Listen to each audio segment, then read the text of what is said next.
So మనకి ఈ 131వ రాజ్యాంగ సవరణకి పెట్టిన పేరేంటో తెలుసా అండి? హలో. చెప్పండి సార్. నారీ శక్తి వందన్ అభయ అధినియం. అధినియం నారీ శక్తి వందనం. నారీ శక్తి వందన్ అధినియం. యాక్చువల్ గా ఇది 106వ రాజ్యాంగ సవరణకు సంబంధించి ఈ నారీ శక్తి వందన్ అధినియాన్ని అందులో పేరు పెట్టి దాన్ని 2023లోనే 2023లోనే మనకి లోక్సభ మరియు రాజ్యసభ దాన్ని ఆమోదించి, రాష్ట్రపతి కూడా దాన్ని ఆమోదించి ఇది ఒక చట్టంగా అయితే రూపొందింది. సో కాబట్టి మనకి మహిళా రిజర్వేషన్ బిల్లు ఆ చట్టం ఎప్పుడు వచ్చిందంటే 2023లో వచ్చింది. ఏ రాజ్యాంగ సవరణ చట్టం ద్వారా అది తయారైందంటే 106వ రాజ్యాంగ సవరణ బిల్లు. అది చట్టం ద్వారా 106వ రాజ్యాంగ సవరణ ద్వారా అది మనకి చట్ట రూపంగా మారింది. ఓకేనా? అది ఎన్నో బిల్లు అంటే 128వ రాజ్యాంగ సవరణ బిల్లు. ఇప్పుడు మనం మాట్లాడుతున్న దేని గురించి? 131వ రాజ్యాంగ సవరణ బిల్లు గురించి. మరి దీన్ని ఎందుకని మెచ్చేశారంటే ప్రభుత్వం ఆ, ఒక స్కీమ్ అనుకోవచ్చు, ఒక ప్లాన్ అనుకోవచ్చు. ఈ మనకి లోక్సభ స్థానాల పెంపు అనే అంశము ఎప్పుడూ వివాదాస్పదమే కదండి. ఆ అవును సార్. వివాదాస్పదం గురించి అసలు ఎందుకని అలా వచ్చింది దాని గురించి మనం డీటెయిల్స్ లోకి వెళ్దాం. దానిని అప్రూవ్ చేయించుకోవడానికి దీనిని ముందు పెట్టి అంటే మహిళా రిజర్వేషన్ బిల్లు అనే పేరుతో ఈ లోక్సభ స్థానాలు పెంచేదానికి వాళ్ళకు ఒక పాజిటివ్ వే క్రియేట్ చేసుకోవడం కోసం ఈ రెండింటిని మెర్జ్ చేశారు. యాక్చువల్ గా మహిళా రిజర్వేషన్ కి లోక్సభ స్థానాల పెంపుకి సంబంధం లేదు. కానీ ఈ 2023లో ఈ చట్టం చేసినప్పుడు దీంట్లో ఒక క్లాస్ పెట్టారు. అప్పటికప్పుడు అమలు చేయకుండా దీన్ని ఏం చేశారంటే మనకి 2026 తర్వాత మనకి అంటే ఈ చట్టం ఆమోదించిన తర్వాత రాబోయే మొదటి జనాభా గణన ఉంటది కదా. ఆ జనాభా గణన యొక్క వివరాలను సేకరించి ఆ వివరాల ప్రకారము లోక్సభ సీట్లను పెంచి ఆ తర్వాత ఈ ఉమెన్ రిజర్వేషన్ ను అప్లై చేస్తాము అని ఈ 2023లో చట్టం వచ్చినప్పుడే దీనికి ఇలా ఒక క్లాజ్ ని దాంట్లో ఇంక్లూడ్ చేశారనమాట. సో దీని ప్రకారం ఏమైంది అప్పట్లో? సో 2026 తర్వాత జనాభా గణన పూర్తయ్యేసరికి ఎంత అవుతుంది? 2027 అవుతుంది. ఈ 2027లో ఆ, ఒక్కొక్క కాన్స్టిట్యున్సీని దాని యొక్క పరిధి ఎక్కడ ఉంటుంది, ఎలా చేయాలి అనే దాని గురించి ఒక్కొక్క కాన్స్టిట్యున్సీకి ఒక రోజు కేటాయించినా కానీ ఆ కాన్స్టిట్యున్సీ వివరాలన్నీ సేకరించి దాంట్లో ఆ, ఆ, ఈ రాజ్యాంగ సీట్లు సారీ కాన్స్టిట్యున్సీ సీట్లు పెంచడానికి దాదాపుగా 5-6 నెలల సమయం పడుతుంది. కాబట్టి ఈ సమయానికల్లా ఎలక్షన్ కోడ్ రావచ్చు. అంటే 2028 మొత్తము ఈ సీట్లు ఎక్కడెక్కడ సర్దుబాటు చేయాలని దాని మీద ఒక అవగాహన రాకపోవచ్చు. 2029లో జరిగే ఎలక్షన్స్ కి ఈ మహిళా రిజర్వేషన్ అనే దాన్ని అప్లై చేయలేము. దీన్ని ఎప్పుడు మరి అప్లై చేస్తారు? 2034లో జరిగే ఎలక్షన్స్ కి ఈ మహిళా రిజర్వేషన్ బిల్లుని అమలు చేస్తారని 2023లో చట్టం చేసినప్పుడే ప్రకటించారు దీన్ని. ఓకేనా? మ్మ్. అప్పుడు ప్రతిపక్షాల వాదన ఏంటి? మరి 2034లో గనక మీరు ఆమోదించేటట్లయితే, మహిళా రిజర్వేషన్ పెట్టేటట్లయితే ఇప్పుడు ఎందుకు దీన్ని హడావిడిగా దీన్ని పాస్ చేస్తున్నారు? 2024లో మహిళల యొక్క ఓట్లు మీరు సేకరించడం కోసమా అని ప్రతిపక్షాలు అప్పట్లో చాలా దీని మీద సభల్లో చర్చించడం జరిగిందనమాట. ఇందులో ప్రతిపక్షాల వాదనలోనూ సరైన ఇక్కడ మనకి ఇది చూస్తే ప్రతిపక్షాలు వాదిస్తున్నది కరెక్టే అనిపిస్తుంది కదండి మనకి. ఎందుకంటే అవును. 2034లో ఎప్పుడో మనం రిజర్వేషన్ ఇచ్చేదానికి ఇప్పుడే ఎందుకు ఈ చట్టాన్ని చేయడము అంటే దీంట్లో ప్రభుత్వం యొక్క దూరదృష్టిని అంటే మనం ఏ పార్టీకి అతీతంగా కాకుండా ఒక అభ్యర్థిగా ఒక కాంపిటేటివ్ ఎగ్జామ్ కు ప్రిపేర్ అయ్యే అభ్యర్థిగా దీని యొక్క తత్వాన్ని మీరు అర్థం చేసుకోవడానికి ప్రయత్నం చేయండి. ఒకవేళ ఈ క్వశ్చన్ లో కనుక మీరు గ్రూప్ 1లో క్వశ్చన్ వస్తే మీరు ఎలా పాజిటివ్ లో రాయాలో చూడండి. ఎలా రాయొచ్చో చూడండి. ప్రస్తుతం మనకి 543 స్థానాలు ఉన్నాయి. అవును. ప్రతిపక్షాలు అడుగుతున్నట్లుగా ఇప్పటికిప్పుడు దీంట్లో వన్ థర్డ్ గనక మహిళలకు గనక రిజర్వ్ చేస్తే వచ్చే ప్రమాదం ఏంటి? మనకి పంచాయతీల్లో వన్ థర్డ్ రిజర్వేషన్ రావాలి అనగానే పంచాయతీలు ఏం చేశారు? పేరుకి లేడీ ఉంటది, అవునా? కానీ అవును. పెత్తనం మొత్తం ఎవరు చేస్తారు? వాళ్ళ ఆయన లేదా వాళ్ళ కొడుకు. సో అంటే పేరుకి ఇక్కడ రిజర్వేషన్ ఇచ్చారు కానీ నిజానికి వాస్తవ అధికారం మొత్తం ఎవరి దగ్గర ఉంది? పురుషుల దగ్గరే ఉంది. మరి మహిళల్లో సరైన నాయకత్వాన్ని తీసుకురాగలిగిన ఈ పంచాయతీల్లో వచ్చిన వన్ థర్డ్ రిజర్వేషన్ వల్ల 73-74 రాజ్యాంగ సవరణలు వచ్చినాయి కదండి. మరి వాటి వల్ల అవును ఏదైనా సార్. చెప్పుకోదగ్గ మార్పు, మహిళా నాయకత్వంలో మార్పు ఏమన్నా వచ్చిందంటే మనము వాస్తవంగా ఒప్పుకోవాలి, ఇది జరగలేదు. సో ఇప్పటికిప్పుడు 543లో వన్ థర్డ్ రిజర్వేషన్ కనుక అప్లై చేస్తే వచ్చే ప్రమాదం ఏంటి? ఇప్పుడు ఎప్పటి నుంచో పురుషాధిక్య సమాజంలో పురుషులే నాయకులుగా ఉండి ప్రజల్లో వారి పేరే ఉన్న పక్షంలో ఇప్పుడు అకస్మాత్తుగా ఈ స్థానాలన్నింటిలో వన్ థర్డ్ స్త్రీలకు రిజర్వ్ చేస్తే ఏమవుతుందంటే ఎవరైతే మొన్నటి వరకు ఎమ్మెల్యేగా ఉన్నాడు ఆయనకు ఆయన భార్యను నించోబెట్టి పెత్తనం మొత్తం ఎవరు చేస్తారు? ఆయనే చేస్తారు. సో కాబట్టి ఏ ఉద్దేశంతో అయితే మహిళలకు రిజర్వేషన్ మనం వాస్తవంగా ఇవ్వాలనుకుంటున్నాము అంటే సరైన నాయకత్వాన్ని మనము చూపించాలనుకుంటున్నాము, వారికి అందించాలనుకుంటున్నాము, నిజమైన నాయకత్వం వచ్చే అవకాశము ఇక్కడ క్షీణించిపోతుంది. ఇది ఎంతకాలమైనా ఈ ప్రభావం ఉంటుంది అనే ఉద్దేశంతో ఈ ఎప్పటి నుంచో అధికారానికి అలవాటు పడిన ఈ పురుష సమాజం నుంచి ఇప్పటికిప్పుడు వ్యతిరేకత రాకుండా నిజమైన స్త్రీ నాయకత్వాన్ని మనం అప్లై చేయాలంటే ఏం చేయాలి? సీట్ల సంఖ్యను పెంచాలి. ఏం చేయాలంట? సీట్ల సంఖ్య సీట్ల సంఖ్యను పెంచితే ఈ పురుషులకి ఎటువంటి ప్రమాదం లేకుండా ఉన్న సీట్లు 50% సీట్లు పెరుగుతాయి. అలా పెరిగినప్పుడు దాదాపుగా ఇందులో 1/3 రిజర్వేషన్, ఈ మొత్తంలో 1/3 అంటే ఈ పెంచిన 50% సీట్లు సరిపోతాయి. 272 సీట్లు ఎన్నో రిజర్వ్ చేయాల్సి ఉంటుంది కదండి. 1/3 అంటే 250. సో ఆ 1/3 రిజర్వేషన్ ఈ మహిళలకి ఎలాంటి ప్రస్తుతం ఉన్న అధికారానికి వెసులుబాటు ఇబ్బంది లేకుండా 1/3 మహిళా రిజర్వేషన్ ను మనం అప్లై చేయవచ్చు. ఎప్పుడు? ఈ సీట్ల సంఖ్యను కనుక పెంచినట్లయితే, పెంచితే. సో ఇందులో ఇప్పుడు మనకి ఇక్కడ తత్వం మనకేం అర్థం అవ్వాలి? ప్రభుత్వం యొక్క ఉద్దేశం మంచిదై ఉండొచ్చు, దానికి వాళ్ళకి కొన్ని రాజకీయ లాభాలు కూడా ఉండి ఉండొచ్చు. ఏ పార్టీ అధికారంలో ఉన్నా వాళ్ళ పార్టీకి నష్టం చేసుకోవాలని ఏ పార్టీ కోరుకోదు. అది వాస్తవమా కాదంటారా? వాస్తవమే. సో కాబట్టి ఈ ప్రభుత్వం చేసిన విధానంలో దూరదృష్టి కనిపిస్తుంది, సరేనా? కానీ ఎవరైతే ప్రతిపక్షాలు వాదిస్తున్న దాంట్లో కూడా ఇక్కడ వాస్తవం ఉంది. సో వారికి ఈ స్త్రీ బిల్లును ఆమోదించడం వల్ల వచ్చే మైలేజ్ అంటే దీనివల్ల వాళ్ళకి కొంత పాజిటివ్ అయ్యి దీన్ని వాళ్ళు ఓట్ల రూపంలో కన్వర్ట్ చేసుకుని కొంత లాభపడవచ్చు తాత్కాలికంగా. కానీ ఆ ప్రభుత్వం యొక్క ఉద్దేశంలో కొంత మంచిదనాన్ని మనం ఇక్కడ చూడొచ్చు అనమాట. సో దీనికి అంతటికి కారణం ఎక్కడుంది? సీట్ల సంఖ్య పెంపుదల. అవునా కాదండి? ఆ సీట్ల సంఖ్యను పెంచడం కోసమే ఇప్పుడు ఈ 131వ రాజ్యాంగ సవరణ బిల్లును ప్రస్తుతం ప్రభుత్వం అమలు చేయడానికి ముందుకొచ్చింది. అంటే ఈ బిల్లును తయారు చేసింది. ఓకేనా? ఈ 131వ రాజ్యాంగ సవరణలో అసలు ఏముంది అంటే పాయింట్ నెంబర్ 1, మనకి ఈ జనాభా లెక్కల తర్వాత ఈ జనాభా ప్రాతిపదికన, ఓకేనా, ఈ జనాభా ప్రాతిపదికన లోక్సభ సీట్లు, ఏ సీట్లు అండి? లోక్సభలో ఉన్న సీట్లు, అలాగే రాష్ట్రాల యొక్క శాసనసభ సీట్లు, అలాగే కేంద్రపాలిత ప్రాంతాలు యూటీస్ అండి, కేంద్రపాలిత ప్రాంతాల యొక్క శాసనసభ సీట్లు. ఎందుకంటే మనకి 3 కేంద్రపాలిత ప్రాంతాల్లో శాసనసభలు కూడా ఉన్నాయి, తెలుసు కదా మీకు? జమ్మూ కాశ్మీర్, ఢిల్లీలో ఉంది, జమ్మూ కాశ్మీర్ ఉంది, ఢిల్లీ, అలాగే పుదుచ్చేరి. ఇప్పుడు పుదుచ్చేరికి ఎలక్షన్ జరగబోతాయండి. కూడా మొన్న ఒక రీసెర్చ్ చేసి ఒక సమాచారం సేకరించాను. దీని మీద నెక్స్ట్ నేను మీకు ఒక వీడియో చేస్తాను, వీడియోలో ఎక్స్ప్లెయిన్ చేస్తాను, సరేనా? ఈ ఢిల్లీ గురించి అలాగే జమ్మూ అండ్ కాశ్మీర్ గురించి ఈ పుదుచ్చేరిలో ఈ శాసనసభల్లో కూడా మనకి 33% రిజర్వేషన్ ని అప్లై చేయాలి అనే ఉద్దేశంతో ఇందులో ఉన్న లోక్సభ సీట్లను పెంచడం కోసం అనేది ఇప్పుడు 131వ రాజ్యాంగ సవరణ తీసుకొచ్చారు. కానీ ఇందులో ప్రధాన సమస్య ఇంతకు ముందు మీరు చెప్పినట్లుగా ఇది గత 50 ఏళ్ల నుంచి ఇది ఎందుకని చేయలేదు అంటే ఉత్తరాది రాష్ట్రాల్లో జనాభా పెరుగుదల అధికంగా ఉంది. ఉత్తరాది రాష్ట్రాల్లో జనాభా పెరుగుదల అధికంగా ఉంది.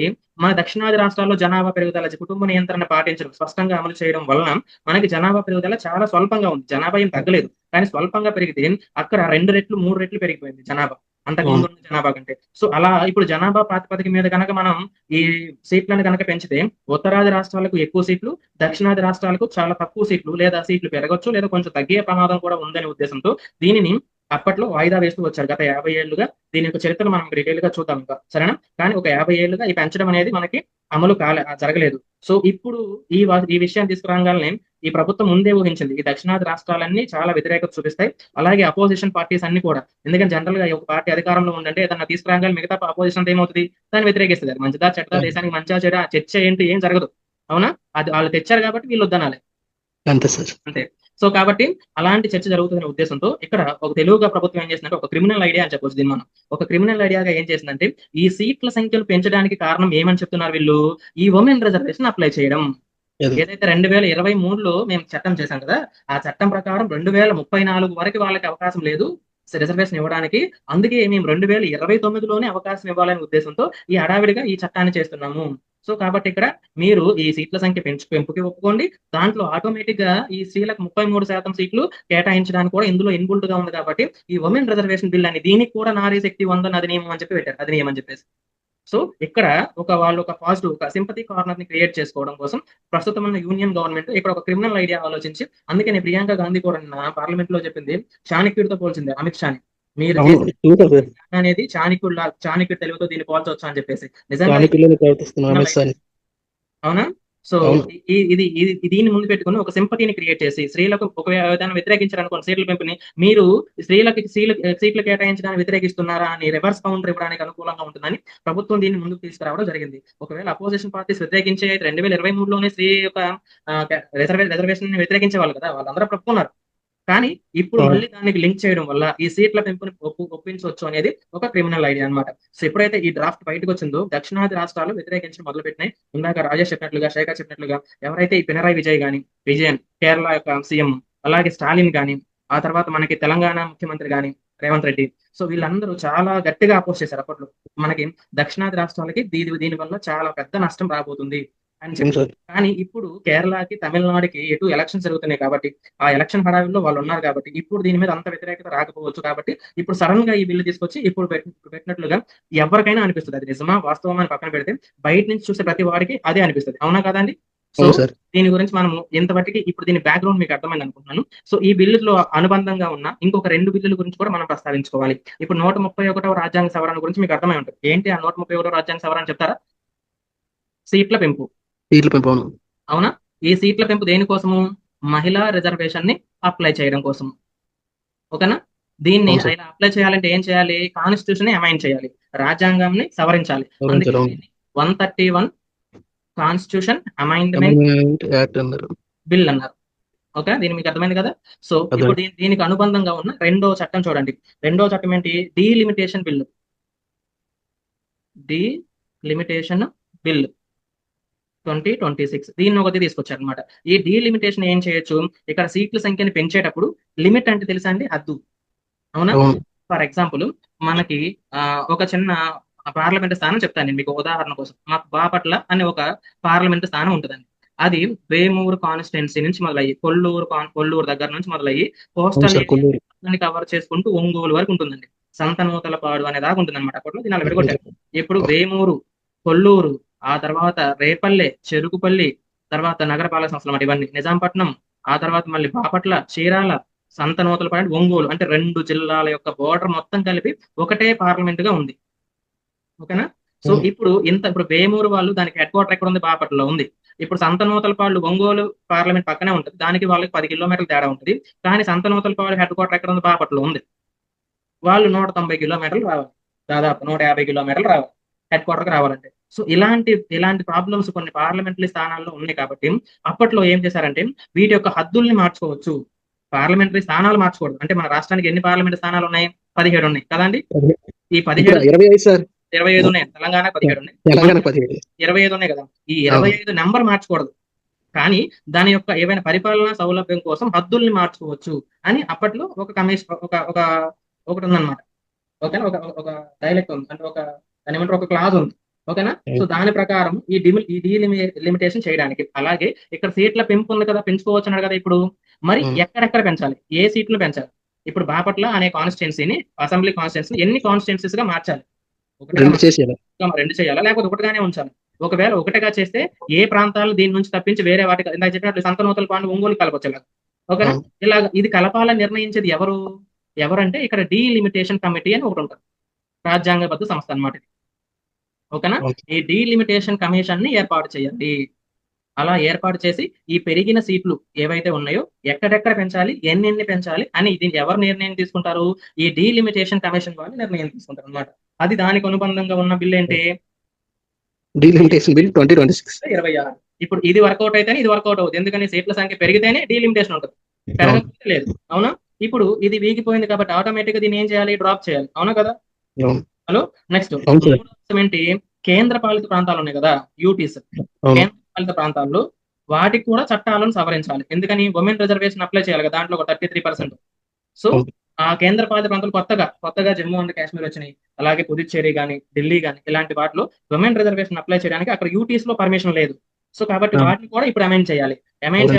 దానికోసం ఒక కేంద్ర పాలిత ప్రాంతాలు చట్ట సవరణ బిల్లు, ఇది ఒక బిల్లుని తీసుకొచ్చింది అనమాట. సో ఎప్పుడైతే ఈ ఉమెన్ రిజర్వేషన్ ని సీట్ల సంఖ్య పెరుగుతుందో అప్పుడు డీలిమిటేషన్ అవసరం అవుతుంది. కేంద్ర పాలిత ప్రాంతాలకు కూడా ఈ ఉమెన్ రిజర్వేషన్ అప్లై చేయాలి కాబట్టి ఈ బిల్లు కూడా అవసరం అవుతుంది. కాబట్టి ఈ మూడింటిని కలిపి ఒకటేసారి మనకి చర్చ తీసుకొచ్చామంట. అంటే వాళ్ళందరూ ఈ మూడింటిని కలిపి ఒకటే విధంగా చెప్తున్నారు, కాన్స్టిట్యూషన్ అమెండ్మెంట్ యాక్ట్ అని. కానీ మీకు as a competitive exam prepare అయ్యే స్టూడెంట్ గా, ఒక ఆస్పిరెంట్ గా మీకు వీటి మధ్య తేడా తెలియాలన్నమాట. ఓకేనా? సో ఇదేం ఫస్ట్ ఏంటి? Constitution amendment act. అది కాన్స్టిట్యూషన్ గురించేది. దాని ప్రకారం రెండు అనుబంధ బిల్లులు 2 ఉన్నాయి అన్నమాట. సో ఆ రెండింటి గురించి కూడా మీకు అర్థమైందా అండి? హలో. అర్థమైంది సార్. సో ఇప్పుడు మనము సీట్ల సంఖ్యను పెంచాలి అని ఇదే పద్ధతి తీవ్రంగా నడుస్తుంది కాబట్టి అసలు ఈ సీట్ల సంఖ్యను పెంచడంపై ఓకేనా. ఇందాక ఒక విషయం చెప్పడం మర్చిపోయాను. మనకి ఇవన్నీ కదా కేంద్రపాలిత ప్రాంతాలు ఉన్నాయి కదా, వాటిలో ఉమ్, ఈ అసెంబ్లీ స్థానాలు వీటి గురించి అసలు అంతకుముందు ఏమైనా చట్టాలు ఉన్నాయా అంటే, మనకి 2019లో ఆర్టికల్ 370 రద్దు అయిపోయింది మనకి జమ్మూ కాశ్మీర్ లో, తెలుసుగా మీకు. అవును సార్. 2019 జమ్మూ కాశ్మీర్ యాక్ట్ ఉంది, పునర్వ్యవస్థీకరణ చట్టం ఏదైతే ఉందో దాన్ని యూటీగా మార్చి ఆ దానికి ఉన్న పార్లమెంటరీ స్థానాలు శాసనసభలను పూర్తిగా రద్దు చేశారు. అవునా. అవును. బట్ ఇప్పుడు ఈ చట్టాన్ని అమైండ్ చేసి ఇందులో 33% ఉమెన్ కి రిజర్వేషన్ ఇవ్వాలి. ఇది జమ్మూ అండ్ కాశ్మీర్ లో 2019లో చేసింది. అలాగే మనకి ఢిల్లీ రాజధాని ఉంది కదా, 1991 యాక్ట్ ఉంది. ఈ చట్టాల గురించి మీరు తెలుసుకోవాలండి. ఎక్కడ చేసేది? ఢిల్లీలో.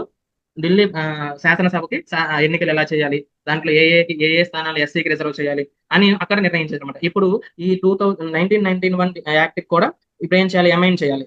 దీనికి ఢిల్లీలో మనం 33% ఉమెన్ రిజర్వేషన్ అప్లై చేయాలంటే. నెక్స్ట్ మనకి అవును. ఇంకొక యూటీ ఏముంది? పుదుచ్చేరి. పుదుచ్చేరి. పుదుచ్చేరికి ఎవరి నుంచి మనం స్వతంత్రం పొందిందని చెప్తారా? ఏ యూరోపియన్స్ నుంచి స్వతంత్రం పొందింది అది? ఫ్రెంచ్ వార్ డచ్ నుంచి. వారు. ఫ్రెంచ్ ఫ్రెంచ్ అండి, ఫ్రెంచ్ ఫ్రెంచ్. ఫ్రెంచ్ సంస్థ. ఫ్రెంచ్ వార్ నుంచి 1956లో స్వతంత్రం వచ్చిన తర్వాత 1963లో పుదుచ్చేరి యాక్ట్ వచ్చిందండి. ఓకేనా. శాసనసభకి ప్రత్యేక అధికారాలు నేను మాట ఇక్కడ దీనికి. సరేనా. సో కాబట్టి దీనికి మనం ఇప్పుడు అమెండ్మెంట్ చేయాలి. సో ఈ 3 యాక్ట్ గుర్తు పెట్టుకోండి, ఏ రాష్ట్రానికి ఏ ఇయర్ లో చేసిన యాక్ట్ ని అమెండ్ చేయాలని. జమ్మూ అండ్ కాశ్మీర్కి అయితే 2019 యాక్ట్ ని అమెండ్ చేయాలి. అలాగే 1991 ఢిల్లీ యాక్ట్ కి అమెండ్ చేయాలి. 1963 పుదుచ్చేరి యాక్ట్ దానికి అమెండ్ చేయాలి. ఇది మనకి యూటీస్ కి సంబంధించింది. అలాగే ఇప్పుడు మనం ఈ సీట్ల సంఖ్యను పెంచడానికి సంబంధించిన కొంచెం హిస్టారికల్ గా ఉన్న ఆ, ఈ ఇష్యూస్ మనం ఏదైనా చూద్దాం. హిస్టారికల్ గా ఏమైనా ఈవెంట్స్ జరిగినాయి, అసలు ఏమైనా పెంచారా అనే దాని గురించి మీరు చెప్పండి. మొట్టమొదటిసారిగా మనకి స్వతంత్రం వచ్చినప్పుడు ఎన్ని పార్లమెంటు స్థానాలు ఉండేవి చెప్తారండి? 299. సెన్స్ అసెంబ్లీ ఉన్నప్పుడు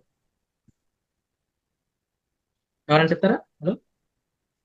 అది 299 అనేది రాజ్యాంగ కమిటీ సభ్యుల సంఖ్య. మనకి రాజ్యాంగ కమిషన్ ఏర్పడింది కదా, అందులో అవును. పాకిస్తాన్ వాళ్ళకి 99 పోగా మిగతా 299 మనకి 92 వాళ్ళకి పోయారు. మిగతా 309 సార్. ఉం? 309. 309. కాదండి, 400 545 సార్, 545. 489 స్థానాలు ఉండేవండి. ఇది ఎప్పుడు 1951 లో మనకి జనాభా లెక్కలు వచ్చినాయి కదా. సో ఆ అవును. జనాభా లెక్కల ప్రకారం కాన్స్టిట్యున్సీస్ ని వాటిని రీషెడ్యూల్ చేసి 1952లో జరిగిన ఎలక్షన్స్ ఎన్ని స్థానాలకు జరిగినాయి అంటే 489 స్థానాలకు జరిగినాయి. గుర్తుంచుకోండి, చాలా చాలా ఇంపార్టెంట్. ఫస్ట్ గా జరిగింది అక్కడే అనమాట. ఎన్ని స్థానాలు? 289 జరిగాయి అనమాట. అప్పుడు మాక్సిమం ఎన్ని సీట్ల వరకు పెంచుకోవచ్చు అని 1951 తర్వాత జరిగిన జనాభా లెక్కల ప్రకారం మన కాన్స్టిట్యూషన్ లో అమెండ్ చేశారంటే మాక్సిమం ఉండొచ్చు 500 సంఖ్యను మించకూడదు పార్లమెంట్ లో ఉన్న సీట్లు. అప్పటి జనాభా ప్రకారం దాదాపుగా ఒక పార్లమెంట్ స్థానానికి 10 లక్షల జనాభా ఉండేలాగా అప్పుడు క్రైటీరియాగా తీసుకున్నారండి. దాదాపుగా అవును సార్, 10 లక్షలు ఉన్నారు. మన భారతదేశంలో ఉన్న జనాభా దాదాపుగా 50 కోట్లు అండి. అందుకని 50 కోట్లు చూడండి, 500 స్థానాలు సరిపోయిందా? 10 లక్షలు సరిపోయింది. ఇలా దాన్ని మాక్సిమం నెంబర్ గా తీసుకున్నారు అనమాట. కానీ ఇది మాక్సిమం నెంబర్ అంటే అర్థం ఏంటి? ఇన్ని ఉంటాయని కాదు, ఇన్ని ఉండొచ్చు, ఇంతకంటే పెరగకూడదని అర్థం. కానీ 1952 ఎలక్షన్ లో ఎన్ని స్థానాలకు జరిగింది? 489 స్థానాలకి జరిగిందండి. మళ్ళీ 10 ఇయర్స్ తర్వాత 1961లో ఏమవుతుంది? జనాభా లెక్కలు వస్తాయి. అవునా కదా? హలో. అవును. అవును సార్. ఈ జనాభా లెక్కల ప్రకారం 1963లో మళ్ళీ ఆ, ఈ ఈ స్థానాలను పెంచారు. 500 స్థానాల నుంచి 522 స్థానాలకి మార్చారు. ఓకే, అంటే ఇంకొక 22 స్థానాలు జనాభా పెరుగుతుంది కదా ఈ స్థానాలకి. సో అవును. కాబట్టి 522 స్థానాలు అదనంగా ఇక్కడ 22 స్థానాలు అదనంగా ఇక్కడ యాడ్ చేశారు. ఆ తర్వాత మళ్ళీ 10 ఇయర్స్ తర్వాత ఎప్పుడు వస్తుంది? 1971 జనాభా లెక్క జరిగినాయి. 1973లో ఏం చేశారంటే మళ్ళీ ఈ స్థానాల్ని 545 స్థానాలు. నాకు ఫోన్ కావాలా, తొందరగా తినేరా. ఫోన్ కావాలా? తీసుకో. మాక్సిమం అప్పుడు ఏం చెప్పారంటే 550 అనేది మాక్సిమం స్థానాలు. కానీ 545 మాత్రమే పార్లమెంటరీ కాన్స్టిట్యున్సీగా ఎలక్షన్ జరిగింది. కానీ మాక్సిమం ఎన్ని ఉండొచ్చు అని చెప్పారు అప్పుడు? 550 స్థానాలు మాక్సిమం ఉండొచ్చు. కానీ అప్పుడు లోక్సభలో ఎన్ని స్థానాలు ఉన్నాయి? 543. ఇందులో మళ్ళీ 2 స్థానాలకి ఎవరు? రాష్ట్రపతి నియమిస్తారు, తెలుసు కదండి మీకు. ఆంగ్లో ఇండియన్స్ ని రాష్ట్రపతి ఇద్దరిని ఇస్తారు ఇక్కడ. అంటే పార్లమెంట్ స్థానాలు ఎన్ని ఉన్నాయి అప్పుడు? ఖచ్చితంగా 540. అంటే యాక్చువల్ గా లోక్సభలో పార్లమెంట్ స్థానాలు ఎన్ని ఉన్నాయి అప్పటికి? 545లో ఒక 2 పోతే 543 స్థానాలు ఉన్నాయి అప్పటికి. ఓకేనా. ఈ 2 ఆంగ్లో ఇండియన్స్ ని నామినేట్ చేసేవాళ్ళు కాబట్టి ఇది ఇప్పుడు ఆపేశారు. అప్పట్లో ఉండేవాళ్ళు వీళ్ళు. కానీ ఈ 550 అనేది ఏంటంటే మాక్సిమం అంతవరకు పెంచుకోవచ్చు అనమాట. అంటే మళ్ళీ జనాభా 543. అవును. ఒకటిలో వస్తాయి కదా, ఆ లోపు ఇంకేదైనా ఒక 5-6 స్థానాలను మార్చుకుంటామంటే 550 వరకు వాళ్ళు పెంచుకోవచ్చు. ఇక అంతకు మించి పెంచడానికి అవకాశం లేదనమాట. మళ్ళీ కాన్స్టిట్యూషన్ దానికి ఒప్పుకోదు. సో కాబట్టి 1973 వరకు ఇలా ప్రతి 10 సంవత్సరాలకు ఒకసారి మనకేమైంది? డీలిమిటేషన్ కమిషన్ వచ్చేది. ఇంతకుముందు మనం మాట్లాడుకున్నట్లుగా ఆ కమిషన్ ఏం చేసేది? ఏ స్థానాలు పెంచాలి, ఎక్కడెక్కడ పెంచాలో జనాభా ప్రకారం పెంచుకుంటూ వచ్చారు. మహా అయితే అప్పట్లో ఏమయ్యేది? ఒక 20 స్థానాలు, 30 స్థానాలు పెరిగేది. అవునా కాదండి? మొదటి దాని నుంచి మొదటి దాని తర్వాత ఎన్ని పెరిగినాయి? ఒక 22 పెరిగినాయి. ఆ తర్వాత ఇంకెన్ని పెరిగినాయి? ఇంకొక అవును 23 పెరిగినాయి. మహా అయితే ఒక 28 పెరిగినాయి. 50 వరకు మనం లెక్కేసుకుంటే. కానీ ఎప్పుడైతే అవును 1976లో ఓకేనా 42వ రాజ్యాంగ సవరణ తీసుకొచ్చినప్పుడు ఏమైందంటే 1970 తర్వాత ఈ కుటుంబ నియంత్రణని విపరీతంగా అమలు చేయడం స్టార్ట్ చేశారు మన భారతదేశంలో. ఎక్కడ పడితే అక్కడ కుటుంబ నియంత్రణని చేసేవాళ్ళు అనమాట. కానీ ఈ కుటుంబ నియంత్రణని అధికారికంగా సౌత్ రాష్ట్రాల్లో దీన్ని ఒక ప్రెస్టేజ్ గా తీసుకుని ఇది మనకు ఉపయోగపడుతుంది, ఇది దేశం యొక్క డెవలప్మెంట్ కి ఇది పనికొస్తుంది, జనాభా పెరుగుదల అనేది వనరులను పంచుకోవడం వల్ల ఆ వనరులన్నీ తగ్గిపోతున్నాయని మన సదరన్ స్టేట్స్ ఏం చేసినాయి అంటే ఈ జనాభా నియంత్రణని బాగా పాటించడం వల్ల ఈ పెరిగిన స్థానాల్లో అసలు సదరన్ మోస్ట్ లో ఏం పెరగలేదు. పెరగకపోగా ఇంకా కొన్ని తగ్గి నార్థరన్ స్టేట్ లో కొన్ని పెరిగినాయి. అప్పుడు మనం ఈ సదరన్ స్టేట్స్ ఏం చేసినాయి అంటే కొంత అన్యాయం జరుగుతుందని అక్కడ ప్రస్తావించగా వాళ్ళు ఏం చేశారంటే 1976లో ఒక ఈ దీనికి ఒక బ్రేక్ పాయింట్ వేశారనమాట. ఒక ఫ్రీజ్ పెట్టారు అక్కడ. ఏంటి ఆ ఫ్రీజ్ పాయింట్ ఏంటి? రాబో 25 ఇయర్స్ వరకు ఎలాంటి లోక్సభ స్థానాలను పెంచకూడదు. ఎందుకని? ఈ 25 సంవత్సరాల్లో ఈ నార్థరన్ స్టేట్స్ కూడా కుటుంబ నియంత్రణ అమలు పరుస్తాయి. సో కాబట్టి అప్పుడు అక్కడ ఇక్కడ జననాల రేటు ఒకటే విధంగా వచ్చినప్పుడు అప్పుడు సమాన ప్రాతిపదికలో సీట్లను పెంచుకునే అవకాశం ఉంటుంది. కాబట్టి 25 సంవత్సరాల వరకు ఫ్రీజ్ విధిస్తున్నామని చెప్పేసి ఈ 42వ రాజ్యాంగ సవరణ చట్టం ఇది చాలా వాటిని ప్రవేశపెట్టింది. దీన్ని మినీ కాన్స్టిట్యూషన్ అంటారు. తెలుసుగా మీకు? ఎమర్జెన్సీ టైంలో తీసుకొచ్చారు దీన్ని 1976లో. ఇది బాగా గుర్తుంచుకోండి. వినిపిస్తున్నా నా వాయిస్ అసలు? ఒకసారి నాకు చెప్పండి, మనకి ప్రియాంబుల్ కూడా మార్పులు చేశారని తెలుసు. మనకి రాజ్యాంగ ప్రవేశిక కూడా అవును 42వ సార్. రాజ్యాంగ సవరణ ప్రకారమే చేశారు. ఏ రెండు అవును పదాలను జోడించారో చెప్తారా ఎవరైనా? 42వ రాజ్యాంగ సవరణ ద్వారా ఏ రెండు స్వేచ్ఛ సమానత్వం అనే 2 పదాలను జాయిన్ పదాలు? చేసి లౌకికత్వము సార్, లౌకికత్వము, సౌభ్రతత్వము, లౌకికవాదము, సామ్యవాదం. సామ్యవాదం, సోషలిజం. సామ్యవాదం. అవును, సోషలిస్ట్ లౌకికవాదం, సామ్యవాదం. సౌభ్రాతృత్వం అనేవి అంతకుముందే ఉన్నాయండి. అవన్నీ స్వేచ్ఛ సమానత్వం సౌభ్రాతృత్వం అని అంతకుముందే ఉన్నాయి.